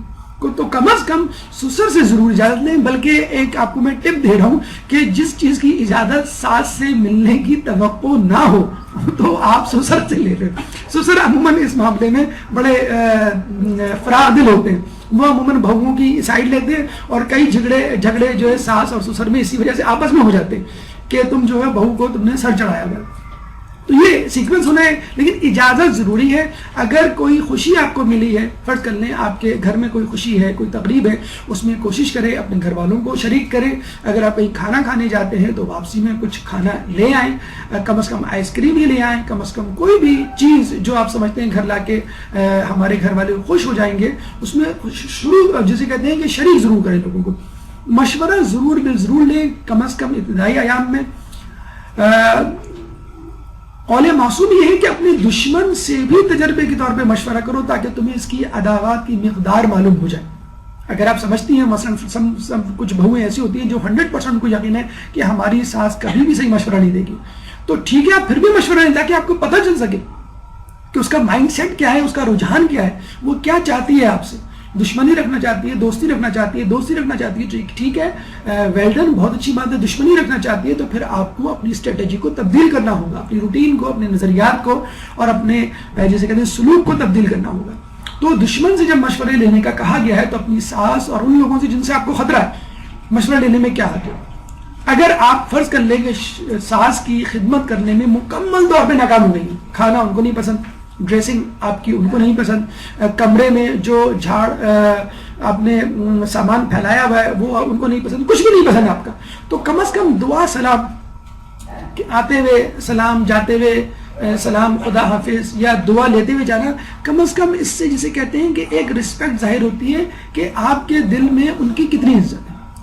ہمیشہ یاد رکھیں جو 70% فتنہ ہمارے سسرال میں، ہمارے میکے میں، ہمارے گھروں میں ہوتا ہے وہ ہے ادھر کی باتیں ادھر لگانا، یعنی اپنے سسرال کی باتیں میکے میں بتانا، میکے کی باتیں سسرال میں۔ اس کا سمپل سے فارمولا یاد رکھیں، کبھی اپنے سسرال کی برائیاں میکے میں نہ کریں اور کبھی اپنے میکے کی اچھائیاں اپنے سسرال میں نہ کریں۔ دیکھیں اگر فرض کر لیں آپ نے اپنے ساس سسر اپنے سسرال کی برائیاں کر دی اپنے میکے میں، اور جب آپ واپس گئی تو پتہ چلا کہ وہ برائیاں دور ہو چکی، یعنی آپ نے فرض کر لیں کسی زمانے میں ساس کی برائیاں کی تھی، کسی غلط فہمی کی بنیاد پر انہوں نے آپ کو ڈانٹ دیا تھا، آپ گئی، آپ نے اپنی ماں کو پورا جو ہے کتا جتھا سنا دیا، ماں نے جو ہے وہ پوری ٹپس دینی شروع کر دی، اب تم یہ کرنا، اب تم یہ کرنا، یہ کہے تو یہ کہنا، اور یہ کرے تو مجھے فون کر دینا، میں دیکھ لوں گی معاملہ وغیرہ۔ اب جب آپ گئی تو معاملہ جو ہے وہ ہوتا ہے، بعض آدمی جو ہے وہ غصے میں آ جاتا ہے، کچھ کہہ دیا ہوگا۔ جب آپ دوسری مرتبہ جاتی ہیں تو آپ تو وہ بات بھول چکی ہوتی ہے، لیکن آپ کی ماں آپ کو وہ بات یاد دلاتی ہے کہ کیا ہوا، تمہاری ساس کا موڈ کیسا ہے، اس دن تو بڑا ڈانٹ دیا تھا، آج تو نہیں منہ ان کا پھول جائے گا تم جب واپس جاؤ گی، اکثر وہ تم نے بتایا تھا، نہیں امی وہ نہیں، وہ پھر بھی بسط رہیں گی۔ تو جب بھی آپ بات بتلائیں گی آپ وہ بات بھول چکی ہوں گی لیکن ماں یاد رکھے گی۔ اسی طرح اپنی میکے کی اچھی باتیں نہ بتائیں، مثلا میرے بھائی نے تو یہ کیریئر اپنایا تھا اور وہ باہر چلا گیا، وہ تو بڑا کامیاب ہوا، میری بہن کی شادی وہاں ہوئی، ایسے شخص سے بڑی کامیاب ہوئی، ہمارے یہاں تو جو ہے یہ کھایا جاتا ہے، یہ پیا جاتا ہے۔ تو جو آپ کے سسرال والے ہیں وہ تھوڑا سا ڈی گریڈ فیل کریں گے، کیا ہم اس معاشرے کے لوگ نہیں، کیا ہمارا کوئی حسب نسب نہیں، ہماری کوئی عزت نہیں، کیا ہماری زندگی جو ہے وہ جاہلوں اور دیہاتیوں کی طرح ہے جو ہمیں سکھا رہی ہو کہ تمہارے جو ہے میکے میں یہ ہوتا ہے، تمہارے میکے میں یہ ہوتا ہے۔ تو ویسی بھی یہ باتیں خود غیبت کے زمرے میں آ جاتی ہیں، اور قرآن میں سورہ حجرات میں اللہ فرماتا ہے کہ کیا تم میں سے کوئی شخص یہ پسند کرے گا کہ اپنے مردہ بھائی کا گوشت کھائے۔ خود شرعی حوالے سے جو ہے یہ تمام باتیں آپ کی غیبت کے زمرے میں آئیں گی، اور آپ کے گھرانے کو یعنی اپنے سسرال کو بچانے کے لیے بھی جسے کہتے ہیں کہ بڑا مہلک ثابت ہوگی۔ بہترین اس کا حل یہ ہے کہ خاموش طبع انسان کی بہت ہیبت ہوتی ہے، اگر آپ ہر بات میں خاموشی اختیار کریں گی تو یقین کیجئے آپ منیمم فائدہ ہے۔ مذاق عداوات کی شروعات ہے۔ ہمارے یہاں بڑے آرام سے مذاق کر لیتے ہیں، بڑھ کے اپنے بڑوں سے مذاق کر لیتے ہیں۔ کچھ بہوؤں کو دیکھا گیا ہے کہ وہ اپنی ساس کی نقلیں ان کے سامنے اتار رہی ہوتی ہیں، یا جسے کہتے ہیں کہ اگر وہ کوئی سنجیدہ بات کر رہی ہوتی ہیں تو ان کی بات کو جسے کہتے ہیں کہ ہوا میں اڑا دیا جاتا ہے۔ تو ساس یہ سب تمام باتیں نوٹ کر رہا ہوتا ہے۔ ایک بچے کی بھی اگر بے عزتی کی جائے تو وہ اس بے عزتی کو فیل کرتا ہے اور اس کا بدلہ لینے کی کوشش کرتا ہے۔ تو جب آپ کسی معاملے میں پھنس جائے تو خاموش ہو جائیں اور اکیلے میں اپنے شوہر سے پوچھ لیں کہ کیا ایسا مسئلہ ہوا ہے جس کی وجہ سے آپ کی امی ناراض ہیں، اگر کوئی ایسا کام، کوئی ایسی غلطی مجھ سے سرزد ہو گئی ہے تو ٹھیک ہے، میں اس کی تلافی کے لیے تیار ہوں، آپ مجھے بتلا دیں۔ تو بہترین حل جیسے ہم نے کہا کہ خاموشی ہے، اور زیادہ بولنے سے، اور زیادہ بولنے میں بھی خصوصی طور پہ مذاق کرنے سے پرہیز کریں، کیونکہ مذاق کی باتیں انسان جو ہے وہ بہت سنجیدگی سے لیتا ہے۔ دیکھیے کسی کام کو کسی مسئلے کو حل کرنے کا بہترین طریقہ کیا ہے، سلوشن کیا ہے، اس سلوشن میں سے یوں نکال دیں، یوں یعنی اپنے آپ کو نکال دیں، اپنے آپ کو یعنی اپنی انانیت کو نکال دیں، اپنی ضد کو نکال دیں، اپنی پسند ناپسند کو نکال دیں. یہ دیکھیں لوگ کیا چاہتے ہیں. اگر آپ اپنی ساس کو ماں، سسر کو باپ، نند کو بہن اور دیور کو بھائی سمجھیں گے تو یقین کیجیے آپ کے تمام مسائل حل ہو جائیں گے. اس کے لیے آپ کو اپنی انا پہ ضرب لگانی ہے. بوڑھی ساس، بوڑھے سسر یا دیور یا اپنی نند سے الجھنے کی کوشش نہ کریں، ان کو اپنے اوپر بوجھ نہ سمجھیں. یہ نہ کہیں کہ اگر ہم اکیلے رہ رہے ہوتے تو ہمارا بڑا اچھا گھر ہوتا، بڑی اچھی گاڑی ہوتی، بڑا اچھا کھاتے، ہمارے بچے بڑے اچھے اسکولوں میں ہوتے. یہ ساتھ رہنے کی وجہ سے تمہاری کمائی جو ہے تمہارے گھر والے جسے کہتے ہیں کہ کھا لیتے ہیں. تو یاد رکھیے کہ حدیث ہے کہ تمہیں کمزور و ناتواں لوگوں کی وجہ سے روزی و امداد حاصل ہوتی ہے. آپ یہ نہ کہیں کہ آپ کی ماں، بوڑھی ماں گھر میں رہتی ہے اور آپ اس کو کما کے لا کے کھلا رہے تو اس کا کوئی ہاتھ نہیں. اس کی جو دعائیں ہیں ان دعاؤں کی وجہ سے آپ کو جاب ملی. آپ کے سسر جو دعائیں پڑھتے ہیں، دعائیں کرتے ہیں آپ کے لیے، جو نصیحتیں اور مشورے دیتے ہیں، اس کی وجہ سے آپ آج اس مقام پر پہنچے. دوسروں کو الزام نہ دیں، کیونکہ جو سب لوگ زمانے کو عیب لگاتے ہیں، حالانکہ عیب ہم میں ہے، زمانے میں نہیں. یہ حضرت عبد المطلب کے اشعار تھے جو امام رضا علیہ السلام نے اپنی زبان سے لوگوں کو سنائے. ایک درود پڑھ دے محمد والے.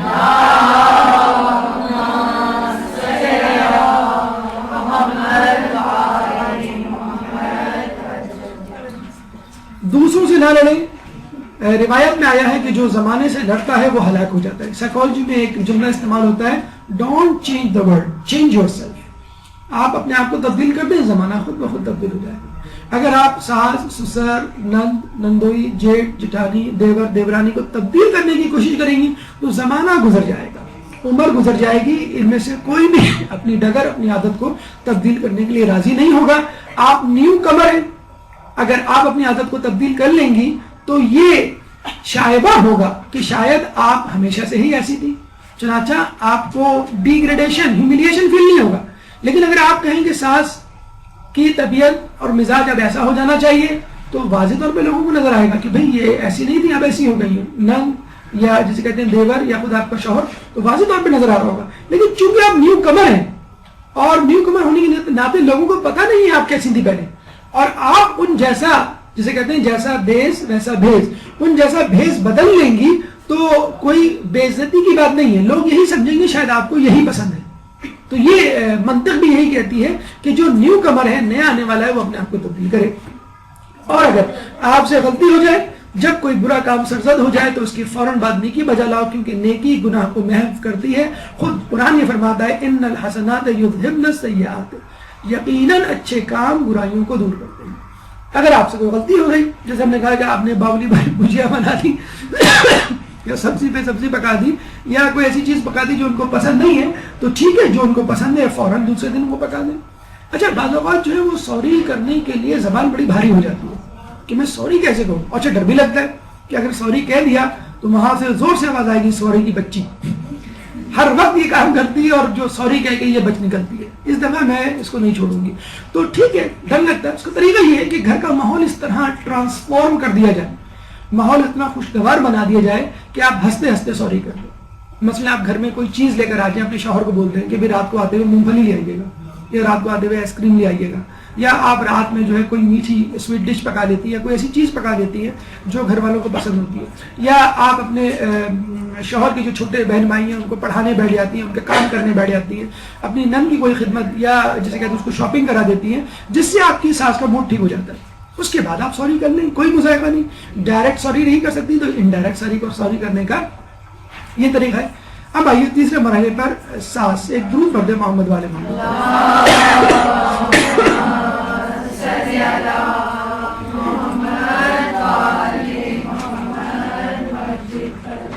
کچھ لوگ تو ساس کے آنے پر جال تو کیا کہتے ہیں کہ جل تو جلال تو آئی بلا کو ٹال دو. ماشاء اللہ، دیکھیں آپ سب کو یہ ازبر ہے.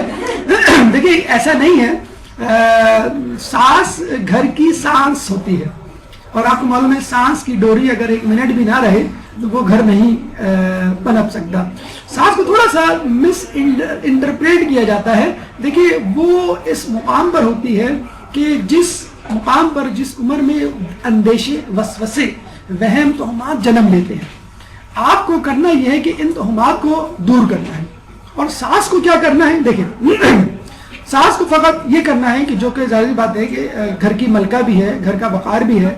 عموماً ساس جو ہے کوشش کر رہی ہوتی ہے کہ کسی طرح گھر کو سدھارے, بہو کو سمجھائے, اور بہو یہ سمجھتی ہے کہ یہ میرے کام میں ٹانگ اڑا رہی ہے, میں کھانا اس طرح پکانا چاہ رہی ہوں اور ماں کہہ رہی ہے اس طرح پکاؤ, حالانکہ وہ آپ کی بہتری کے لیے آپ کو سکھا رہی ہوتی ہے. ساس کو پہلے مرحلے پہ جو ذہن میں رکھنا ہے کہ بہو بیٹی کی جگہ ہے. جس طرح میں اپنی بیٹی کو رکھتی ہوں اس طرح مجھے اپنی بہو کو رکھنا ہے. کہتے ہیں کہ بھائی کسی لڑکی کی شادی ہوئی, اس نے آ کے اپنی اماں کو بتایا کہ بھائی میرا سسرال تو بڑا اچھا ہے, بڑا کم کام ہے, اتوار کو تو بالکل پلنگ سے اترنے نہیں دیتے, صبح حلوہ پوری آتی ہے, شام کو ہم کہیں کھانے جاتے ہیں. ماں بڑی خوش, ماشاءاللہ تمہارا سسرال تو بہت اچھا ہے. کچھ دنوں بعد جو ہے بیٹے کی شادی ہوئی, اور آنے والی بہو نے جب سنا تو فوراً سب کے سامنے کہا بھائی آج اتوار ہے, آج کچھ نہیں بکے گا. تو فوراً جو ہے وہ ساس نے تلوار نکالی, بیگم صاحبہ یہ آپ کے گھر میں ہوتا ہوگا, ہمارے یہاں نہیں ہوتا. ابھی کچھ دنوں پہلے آپ کی بیٹی نے جب یہ بتایا تو آپ نے فوراً کہا کتنا اچھا سسرال ملا ہے, کتنا اچھا شوہر ملا ہے جو خدمت کرتا ہے, کیئر کرتا ہے. اور اگر آپ کی بہو نے یہ بات کر دی تو وہ اگر آپ اپنی زبان سے کوئی بھی جملہ بہو کے لیے نکالتے وقت یہ سمجھ لیں کہ یہ میری بیٹی کی جگہ ہے, اگر میں نے یہ جملہ نکالا اپنی بہو کے لیے تو یہی جملہ ہو سکتا ہے میری بیٹی کو بھی سننا پڑے, یعنی مکافات عمل. تو یہ کام جو ہے, یہ نظریہ, یہ سوچ آپ کے بہت سارے کاموں کو حل, جسے کہتے ہیں نا کہ ساس بھی کبھی بہو تھی, تو وہ جسے کہتے ہیں کہ وہ الٹا اس کا نیگیٹو امپیکٹ لے رہی ہوتی کہ میرے ساتھ جو ظلم ہوا ہے میں بھی اس کے ساتھ روا رکھوں گی. تو آپ اس کو اپنی ذمہ داری سے آگاہ کر دیں. لیکن بڑا افسوس کے ساتھ کہنا پڑتا ہے ساس اپنی بہو سے کام کاج کے بارے میں پوری رپورٹ لیتی ہے کہ تم نے جو ہے وہ صحن کی جھاڑو دی کہ نہیں دی, کھانا پکایا نہیں پکایا, برتن دھوئے کہ نہیں دھوئے, اور یہ جالے ہٹائے نہیں ہٹائے دیواروں سے, فلاں فلاں. لیکن جب معاملات کی مشاورت کی بات آئے, کہیں آنے جانے کی بات آئے, تو نند کو یعنی اپنی بیٹی کو آگے کر دیا جاتا ہے اور بہو کو پیچھے کر دیا جاتا ہے. رشتے ناتوں کی بات آئے تو اپنی بہن کو یعنی خالہ ساس کو بلا کے رشتے ناطے کروائے جاتے, اہم مشورے لیے جاتے, اور بہو کو بالکل یکسر نظر انداز کر دیا جاتا ہے. تو ٹھیک ہے, گھر کے کام بہو کی ذمہ داری ہے, تمام لوگوں کی ذمہ داری ہے, ہو سکتا ہے بہو کی زیادہ ذمہ داری ہو, لیکن کیا بہو کا یہ حق نہیں ہے کہ وہ گھر کے اہم معاملات میں اس سے مشورہ لیا جائے, اس کو آگے بڑھایا جائے. نند کی کہیں بات ہو رہی ہوتی ہے, رشتہ ہو رہا ہوتا ہے, یا شادی ہونے والی ہوتی ہے, تو عموماً دیکھا گیا ہے کہ بہو کو پیچھے کر کے بڑی بیٹی کو یا اپنی ہی خاندان کی کسی بڑی عورت کو آگے لایا جاتا ہے. اور یہ وسوسہ, یہ اندیشہ ذہن میں رکھا جاتا ہے کہ اگر ہم نے بہو کو آگے کر دیا تو یہ کہیں تین تگاڑا نہ کر دیں, معاملے کو بگاڑ نہ دیں. تو یہ وسوسہ جب آپ رکھیں گے تو بہو اپنے آپ کو ماسی سمجھنے لگے گی, اور وہ آپ کے تمام گھر سے جو ہے وہ نابلد ہو جائے گی. لیکن جب بھی رشتہ ہوتا ہے, مثلا اگر نند کا یا آپ کی بیٹی کا رشتہ ہونے جا رہا ہو, ساس کی میں بات کر رہا ہوں, تو سب سے پہلے اور سب سے معتبر جو گواہی ہوتی ہے وہ بہو کی گواہی ہوتی ہے. وہ یہ پوچھتے ہیں کہ آپ کی بہو آپ سے خوش ہے کہ نہیں. اگر بہو سے رویہ ٹھیک ہے تو اس کا مطلب ہے پورا گھرانہ ٹھیک ہوگا. اور اگر ٹو بی ویری فرینک کام زیادہ ہو تو آپ ماسی رکھ لیں. عموماً یہ عورتوں سے سنا گیا ہے کہ گھر میں زیادہ تر جھگڑے کام کی زیادتی اور اس کو نہ کرنے کی وجہ سے ہوتے ہیں. لوگ ایک دوسرے پہ کام ڈال رہے ہوتے ہیں اور یہ نہیں سمجھ رہے ہوتے کیا کام کون سا کام کس کے لیے. تو اپنی بہو کو مرغوبات اور ممنوعات سے آگاہ کر دیں, لیکن بہت جسے کہتے ہیں کہ نرمی کے ساتھ. دیکھیے پینسل کی نوک کسی کو چبھوئی جائے آہستگی سے کیوں نہ, بہت درد ہوتا ہے, اور اگر اسی پینسل کے پیچھے لگا ہوا ربر کسی کو لگایا جائے تو درد نہیں ہوتا. ربر نرم ہوتا ہے, پینسل کی نوک جو ہے وہ چپتی ہوئی ہوتی ہے. تو پینسل کی نوک سے اگر کوئی غلطی ہو تو وہ نرم ربر سے ہی مٹ سکتا ہے. سمپل سا فارمولہ ہے گلوبلی کہ عزت کریں اور عزت کروائیں. خود پسندی انانیت سے پرہیز کریں. جو شخص کسی اور کی کسی فضیلت کا قائل نہیں ہوتا وہی شخص خود رائے اور خود پسند ہوتا ہے. اگر آپ اپنی فرسٹریشن اور اپنا ریگریٹ یا جو کام آپ کرنا چاہتی تھی وہ نہیں کر سکی اور چاہتی ہیں اپنا ریگریٹ اپنی فرسٹریشن اپنی بہو پہ اتاریں، تو یہ آپ کی بہت بڑی غلطی ہے۔ ہوگا کیا کہ آپ خود ایک کامیاب خاتون نہیں بن سکی اور اپنی بہو کو بھی ایک کامیاب خانہ دار خاتون بننے سے روک رہی ہے۔ وہی بات جو بہو کے لیے ہے کہ وہ ساس سے مقابلہ نہ کرے، ساس کو بھی یہی نصیحت ہے کہ وہ اپنی بہو سے مقابلہ نہ کرے، کیونکہ آپ کا مقام و مرتبہ بہو جیسا نہیں۔ اگر آپ جیت بھی گئی تو کوئی بڑی بات نہیں، آپ منزلت میں رتبے میں اس سے بڑی ہیں، اور اگر آپ ہار گئیں تو آپ کی بہت زیادہ بے عزتی اور بدنامی ہوگی۔ اکثر ساسیں دوسروں کے سامنے دیگر محافل میں گھر کے باہر اپنی بہو کی برائیاں کر رہی ہوتی ہیں، اس سے خود آپ کی خاندان کی بے عزتی ہوتی ہے، اور بلکہ خود آپ کی بے عزتی کہ تم کیسی ساس ہو، تم کیسی گھر کی ملکہ ہو کہ تمہاری ناک کے سامنے سب کچھ ہو رہا ہے اور تمہاری بیوی تمہاری بہو تمہاری کنٹرول میں نہیں ہے۔ پھر ہوگا کیا؟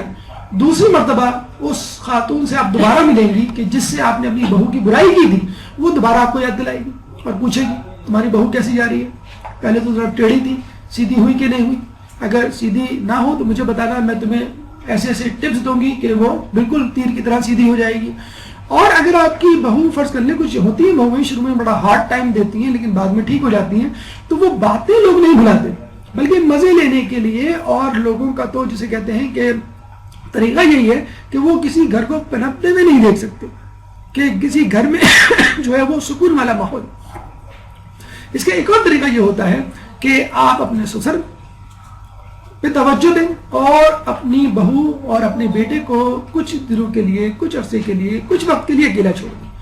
آپ یہ توقع نہ کریں کہ دونوں میرے وقت سامنے ہر وقت بیٹھے رہیں گے، کبھی ان کو اکیلے بھی جانے دیں، کبھی برتھ ڈے، کبھی اینیورسری، کبھی کوئی ایسا میکے جانے کا پروگرام ہو تو ٹھیک ہے بیٹا تم دونوں ہو کے آ جاؤ۔ ہمارے میکے والے بیچارے شرما حضوری میں ساس سسر کو بھی اکثر بلا لیتے ہیں، یا لڑکے کے پورے خاندان والوں کو بھی بلا لیتے ہیں کہ برا لگے گا کیا سوچیں گے۔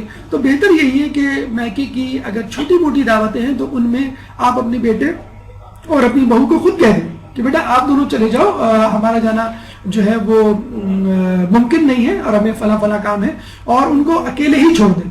تو اس میں یہ کہ خود آپ کے بیٹے اور بیٹی میں ایک انڈرسٹینڈنگ پیدا ہوگی۔ جوائنٹ فیملی سسٹم میں اکثر بہو کا یہ دل چاہتا ہے کہ کبھی وہ اپنے شوہر کے ساتھ اکیلے، لڑکی کا جی چاہتا ہے وہ اکیلے کہیں جائے، وہ جب بھی وہ دونوں ساتھ نکلتے ہیں تو گھر والے اعتراض کر رہے ہوتے ہیں، کبھی نند آ جاتی ہے، کبھی دیور، کبھی دیورانی کے ہمیں چھوڑ کے چلے گئے، ہمیں ساتھ لے کے نہیں گئے، اور اکیلے اکیلے کھا کے آ گئے، اکیلے گھوم کے آ گئے۔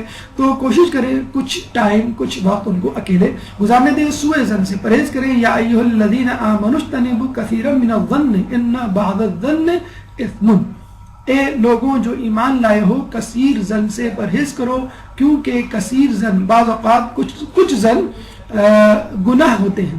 یعنی سوء ظن کی بات ہو رہی ہے جب آپ کسی بات کا منفی پہلو اپنے ذہن میں رکھتے ہیں۔ حسن ظن دل کی راحت اور دین کی سلامتی ہے۔ اگر آپ اپنی بہو میں کوئی بری بات دیکھتی ہیں تو اس کی اچھائیوں پہ نظر کریں اور اس بری بات کو ریموو کرنے کی کوشش کریں۔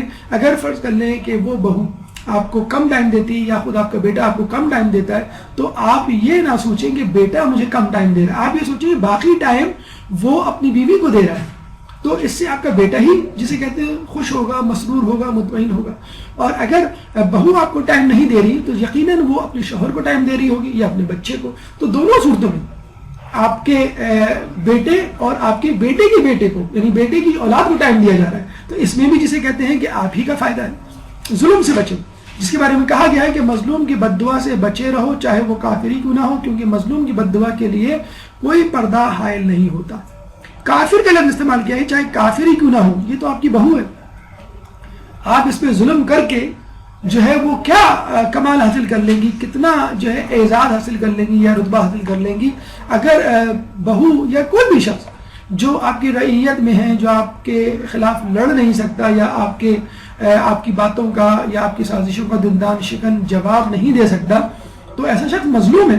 اور اگر اس مظلوم نے کوئی بد دعا کر دی کہ جو کچھ اگر فرض کر لیں وہ یہی کہہ دیتی ہے یا یہی کہہ دیتا ہے وہ شخص جو آپ کی رعیت میں ہے، جو مظلوم ہے، کہ جو تم نے میرا ساتھ کیا وہی تمہارے ساتھ ہو، یعنی آپ نے بہو کا گھر بگاڑنے کی کوشش کی، جدائی ڈالی، علیحدگی ڈالی، تو خدا نخواستہ یہی بات، یہی سانحہ خود آپ کی بیٹی کے ساتھ نہ ہو جائے۔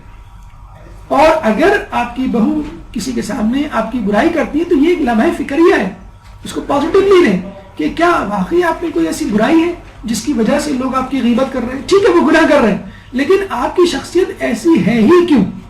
رائی ہوتی ہے تو پہاڑ بنتا ہے، بات ہوتی ہے تو بتنگڑ بنتا ہے.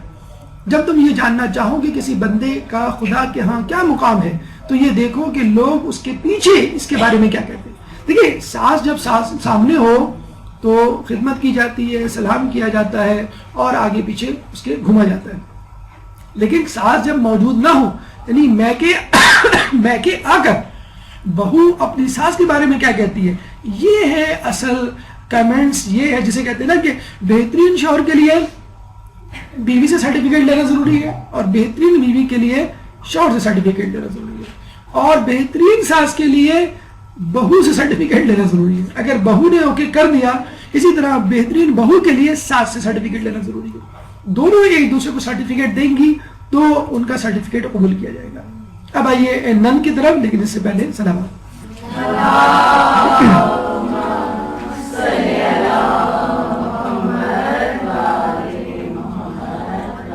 نند کے بارے میں کہا جاتا ہے کہ نند از گند، تو یہ غلط جملہ ہے، غلط بات ہے. اگر دیکھا جائے تو نند وہ پہلی دوست ہے جو آپ کی پہلی رازدان ہے، بلکہ بہترین وسیلہ شفاعت کا. اگر آپ کو ساس سے بنا کے رکھنی ہے اور کوئی جھگڑا ہو گیا ہے، ناراضگی ہونی ہے، اس کو دور کرنا ہے، تو ہمارے خیال میں نند سے بہترین میڈیٹر، ایجنٹ کوئی نہیں ہو سکتا. نہ ہو سکتا ہے آپ کی ساس آپ کے شوہر کی بات بھی نہ مانے، سسر کی بات بھی مانے، لیکن نند کی بات عموماً مان لیتی ہے، کیونکہ نند مکمل طور پہ اپنی ماں یعنی آپ کی ساس کے مزاج کو سمجھتی ہے. اگر آپ نے اس سے بنا کے رکھ لی تو وہ آپ کے لیے مخبرہ یا جاسوسہ کا بھی کام انجام دے سکتی ہے کہ میں جب گئی تھی تو پیچھے سے تمہاری اماں نے کچھ منہ تو نہیں بنایا تھا، یا کچھ کہا تو نہیں تھا، یا جسے کہتے ہیں فون کر کے پہلے سے پوچھ لیں آپ کہ میں آؤں گی تو کوئی دھماکہ تو نہیں ہونے والا ہے، کوئی گرینیڈ تو نہیں پھینکنے والی میرے اوپر وہ.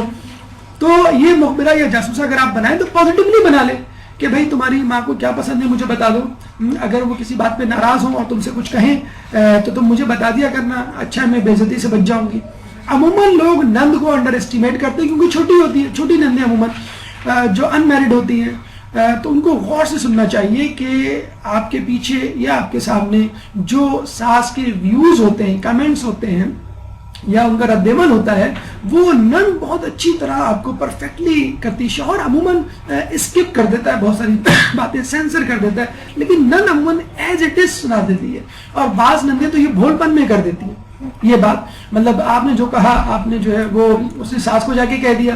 اگر فرض کر لیں نند نے آپ کو کہا کہ امی ناراض ہو رہی تھی آپ کے جانے پر، تو آپ نے فوراً کہہ دیا ارے تمہاری امی تو ہمیشہ ناراض ہوتی ہیں، میں جو ہوں وہ ہر وقت بیٹھی بھی رہوں ان کے سامنے تب بھی وہ ناراض ہوں گی، کیا بیٹھی ہوئی میرے سامنے منہ لے کے کام کرو کچھ.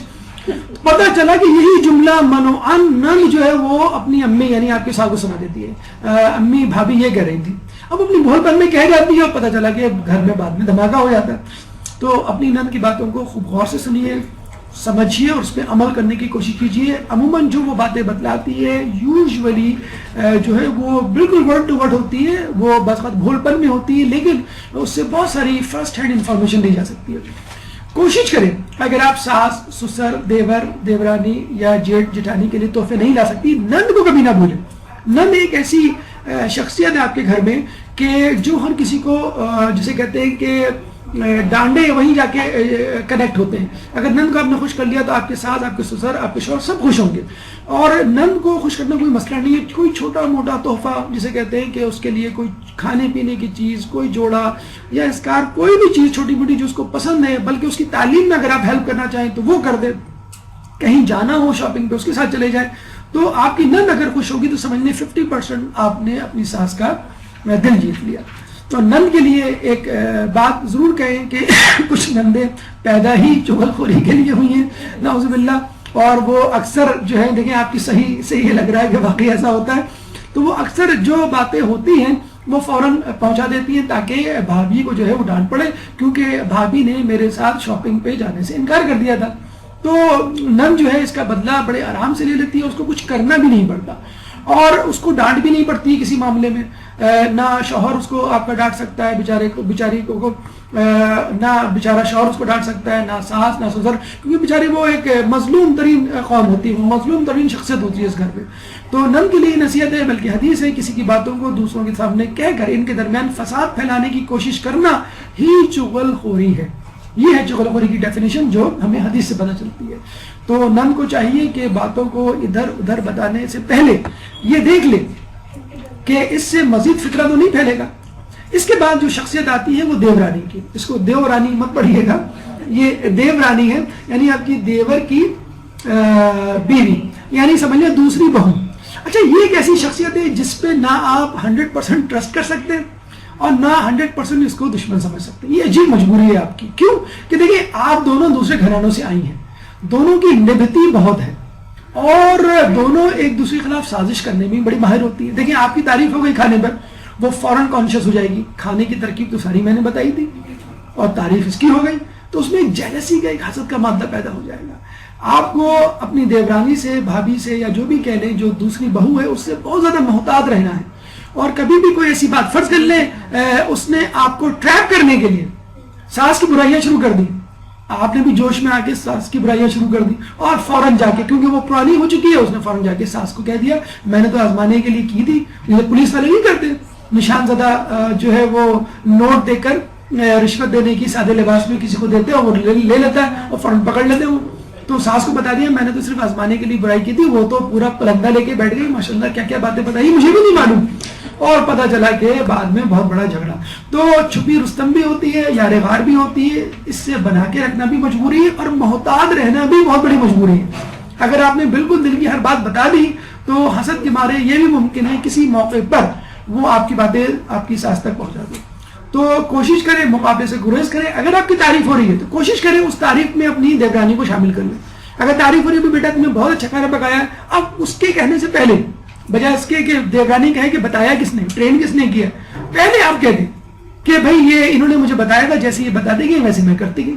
اور بعض اوقات یہ بھی ہوتا ہے کہ اس نے کچھ بھی نہیں بتایا ہوتا بلکہ رائتا تک نہیں بنایا ہوتا، ساری بریانی رائتا سلاد آپ نے بنائی ہوتی ہے، تو وہ خود شرمندہ ہوتی ہے بلکہ بعد میں آپ کی معترف ہو جاتی ہے کہ اس کی وجہ سے میرے گھر میں میرے سسرال میں میری عزت ہوئی. پارٹی بازی سے گریز کریں. اکثر دیکھا گیا ہے گھر والے بیٹھے ہوئے ہوتے ہیں بیڈ روم میں، بیڈ پر ساس بیٹھی ہے، سسر بیٹھے ہیں، لڑکا بیٹھا ہے اور دونوں بہویں اسٹول پہ کونے پہ خسر پھسر کرنے میں مصروف ہیں اور ساس کے منہ سے جملہ نکل ہی جاتا ہے کہ تم لوگ بھی ادھر آ جاؤ، تم لوگ کیا کھچڑی پکا رہی ہو. تو وہ جو دو بہویں اگر کونے میں کہیں بیٹھی ہیں تو سیدھی سی بات ہے ہمیشہ شکی ذہن میں آئے گا کہ دونوں کیا ایسی کھچڑی بنا رہی ہیں، دال تو ان کی گلتی نہیں ہے، تو فی الحال یہ کھچڑی بنانے میں مصروف ہے. تو پارٹی بازی سے اتنی زیادہ محبت نہ کریں کہ جسے لگتا ہے باقاعدہ ایک پریشر گروپ کی صورتحال پیدا ہو جائے کہ آپ نے ایک پریشر گروپ بنا لیا ہے اور آپ جو ہے اپنی ساس کو دبانے کے لیے کوئی دقیقہ فروغ گزاشت نہیں کریں گی. اگر آپ کو اپنی دیورانی سے بنا کے رکھنی ہے تو ذمہ داریاں بانٹ لیں.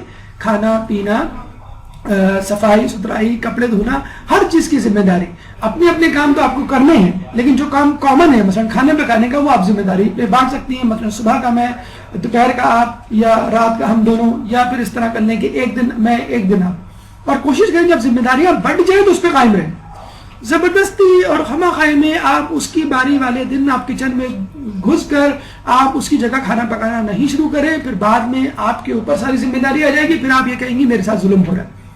جب اس کی ذمہ داری ہے اس کو ذمہ داری ادا کرنے دیں. ہاں اگر آپ ہیلپ کر سکتے ہیں تو ہیلپ کریں. پوری چیز جو پورا کام ٹیک اوور کرنے کی کوشش نہیں کریں. اگر کسی وجہ سے وہ کام کرنے سے آ رہی ہے تو اس کی ہیلپ ضرور کریں. ایپ پوشی کریں.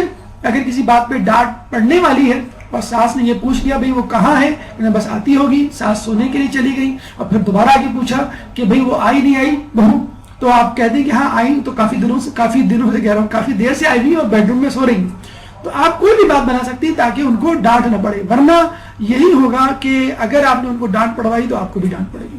اب آئیے سسر جو بظاہر بڑے بے ضرر انسان ہیں لیکن ان کے اسی بے ضرر پن سے لاپرواہی کی وجہ سے گھر میں جھگڑے ہوتے ہیں. کیوں کہ یہ اپنی بیگم کو یعنی ساس کو کنٹرول نہیں کرتے. اگر سسر تھوڑا سا بھی گھر میں انٹرسٹ لینا شروع کر دیں تو یقین کریں ساس کی اتنی ہمت نہ ہو کہ وہ گھر کو جسے کہتے ہیں کہ ایک جہنم میں تبدیل کر دے. سسر کے یا گھر کے بڑے کے بارے میں کہا گیا ہے میری امت کے بوڑھے کا احترام خود میرے احترام میں شامل ہے. تو آپ کو اپنے سسر کا احترام کرنا ہے حدیث کے مطابق، اور سسر کی یہ ذمہ داری ہے کہ وہ گھر کے معاملات پہ نظر رکھے، مشورے دے، نصیحتیں کرے، ٹپس بتائے، تاکہ گھر میں کسی بڑا سانحہ ہونے سے پہلے اس سے بچا جا سکے۔ اگر وہ تمام ذمہ داری اپنی ساس یعنی مطلب اپنی بیوی پہ، گھر کی آپ کی ساس پہ ڈال دیں گے کہ بھئی یہ تمہارا ڈپارٹمنٹ ہے تو یہ غلط ہے، یہ بیوی آپ کی بیوی کا یا ساس کا ڈپارٹمنٹ نہیں، یہ آپ کا بھی ڈپارٹمنٹ ہے، اگر آپ تمام کام عورتوں پہ ڈالتی ہے تو یہ حدیث آپ پر ثابت آئے گی کہ اور تمہارے امور عورتوں کے ہاتھ میں ہوں تو زمین کا شکم تمہارے لیے اس کی پیٹھ سے بہتر ہے۔ ٹھیک ہے، بہت ساری ذمہ داریاں ساس کے حوالے سے بہتر لگتی ہے کہ وہ ان کاموں کو نبھائے، لیکن مشورے میں آپ کو شامل ہونا ہے۔ جہاں آپ نے دیکھا کہ آپ کی بیوی یعنی ساس ظلم کے لیول پر آ گئی ہے، سطح پر آ گئی ہے، یا اپنی حد سے تجاوز کر رہی ہے، تو آپ کو اسے سمجھانا ہے اور اس کو اپنے امور سے تجاوز کرنے سے روکنا ہے۔ ہمیشہ یاد رکھیں کہ اگر آپ ساس کی خدمت کرنے میں فیل ہو گئی ہیں تو سپلی کے طور پہ سسر کی خدمت کریں، آہستہ آہستہ ساس بھی آپ سے محبت کرنی شروع ہو جائے گی۔ اگر کسی چیز کی اجازت جیسے پہلے کہا گیا ساس سے نہیں ملتی تو سسر کی موجودگی میں اس کی اجازت دے دیں۔ آخر میں دیور صاحب یہ عموماً بے ضرر معلوم ہوتے ہیں، اکثر بہویں بہت زیادہ فری ہو جاتی ہیں اور کہتی تو وہ یہ ہمارے بھائی کی طرح ہے، لیکن لوگوں کو بڑا معیوب لگ رہا ہوتا ہے بعض اوقات۔ ٹھیک ہے وہ آپ کے بھائی ہیں لیکن حقیقی بھائی پھر بھی نہیں ہے، آپ کے لیے وہ بھائی ہونے کے باوجود نامحرم رہیں گے، تو ضروری ہے کہ ان سے ایک فاصلہ رکھا جائے، اور فاصلے کے لیے بہترین جسے کہتے ہیں حل ہے وہ حجاب کی پابندی۔ اپنے دیور کے سامنے اس طرح آئیں بالکل جس طرح کہ آپ کو آنا چاہیے، جس طرح نامحرم کے سامنے، ورنہ اگر آپ نے فاصلہ نہ رکھا تو بعد میں شکوک و شبہات اور پھر الزامات اور پھر بہت بڑے بڑے سانحے جو ہے وہ رونما ہو سکتے ہیں۔ اور بہترین حل اس کا یہی ہے، اپنی شوہر کی رضامندی حاصل کیجئے۔ اگر آپ کو کہیں جانا ہے، مثلاً میں کہ شوہر گھر پہ نہیں ہے دیور کے ساتھ، تو پہلے اپنے شوہر سے رضامندی حاصل کر لیں۔ کلام آخر، خداوند عالم جب کسی گھر کے رہنے والوں کی بھلائی کا ارادہ کرتا ہے تو ان کے درمیان نرمی اور مدارات پیدا کر دیتا ہے۔ جس گھر میں ترش روئی، سختی، الزام تراشی، لڑائی جھگڑا اور گالم گلوچ ہوگی، سمجھ جائیے اللہ اس گھرانے سے ناراض ہے اور اللہ اس گھرانے کے لیے کوئی نیکی کا بھلائی کا ارادہ نہیں رکھتا۔ اور جس گھرانے میں نرمی، عفو و درگزر اور اخلاق پر مبنی، خوش اخلاقی پر مبنی جسے کہتے ہیں کہ لائف اسٹائل ہو، تو سمجھ لیجئے اللہ تعالیٰ نے بھلائی کا ارادہ کر لیا اس گھرانے کے لیے، جب ہی اس گھر میں ہمیں نرمی اور مدارات نظر آ رہی ہے۔ یہ تمام گفتگو بہترین سسرال کی خصوصیات کے حوالے سے اختتام پذیر ہوئی۔ اس موضوع کے حوالے سے اگر آپ کے ذہن میں کوئی سوال ہے تو آپ کر سکتے ہیں، اور بلا سوالات بھرپور سلامت۔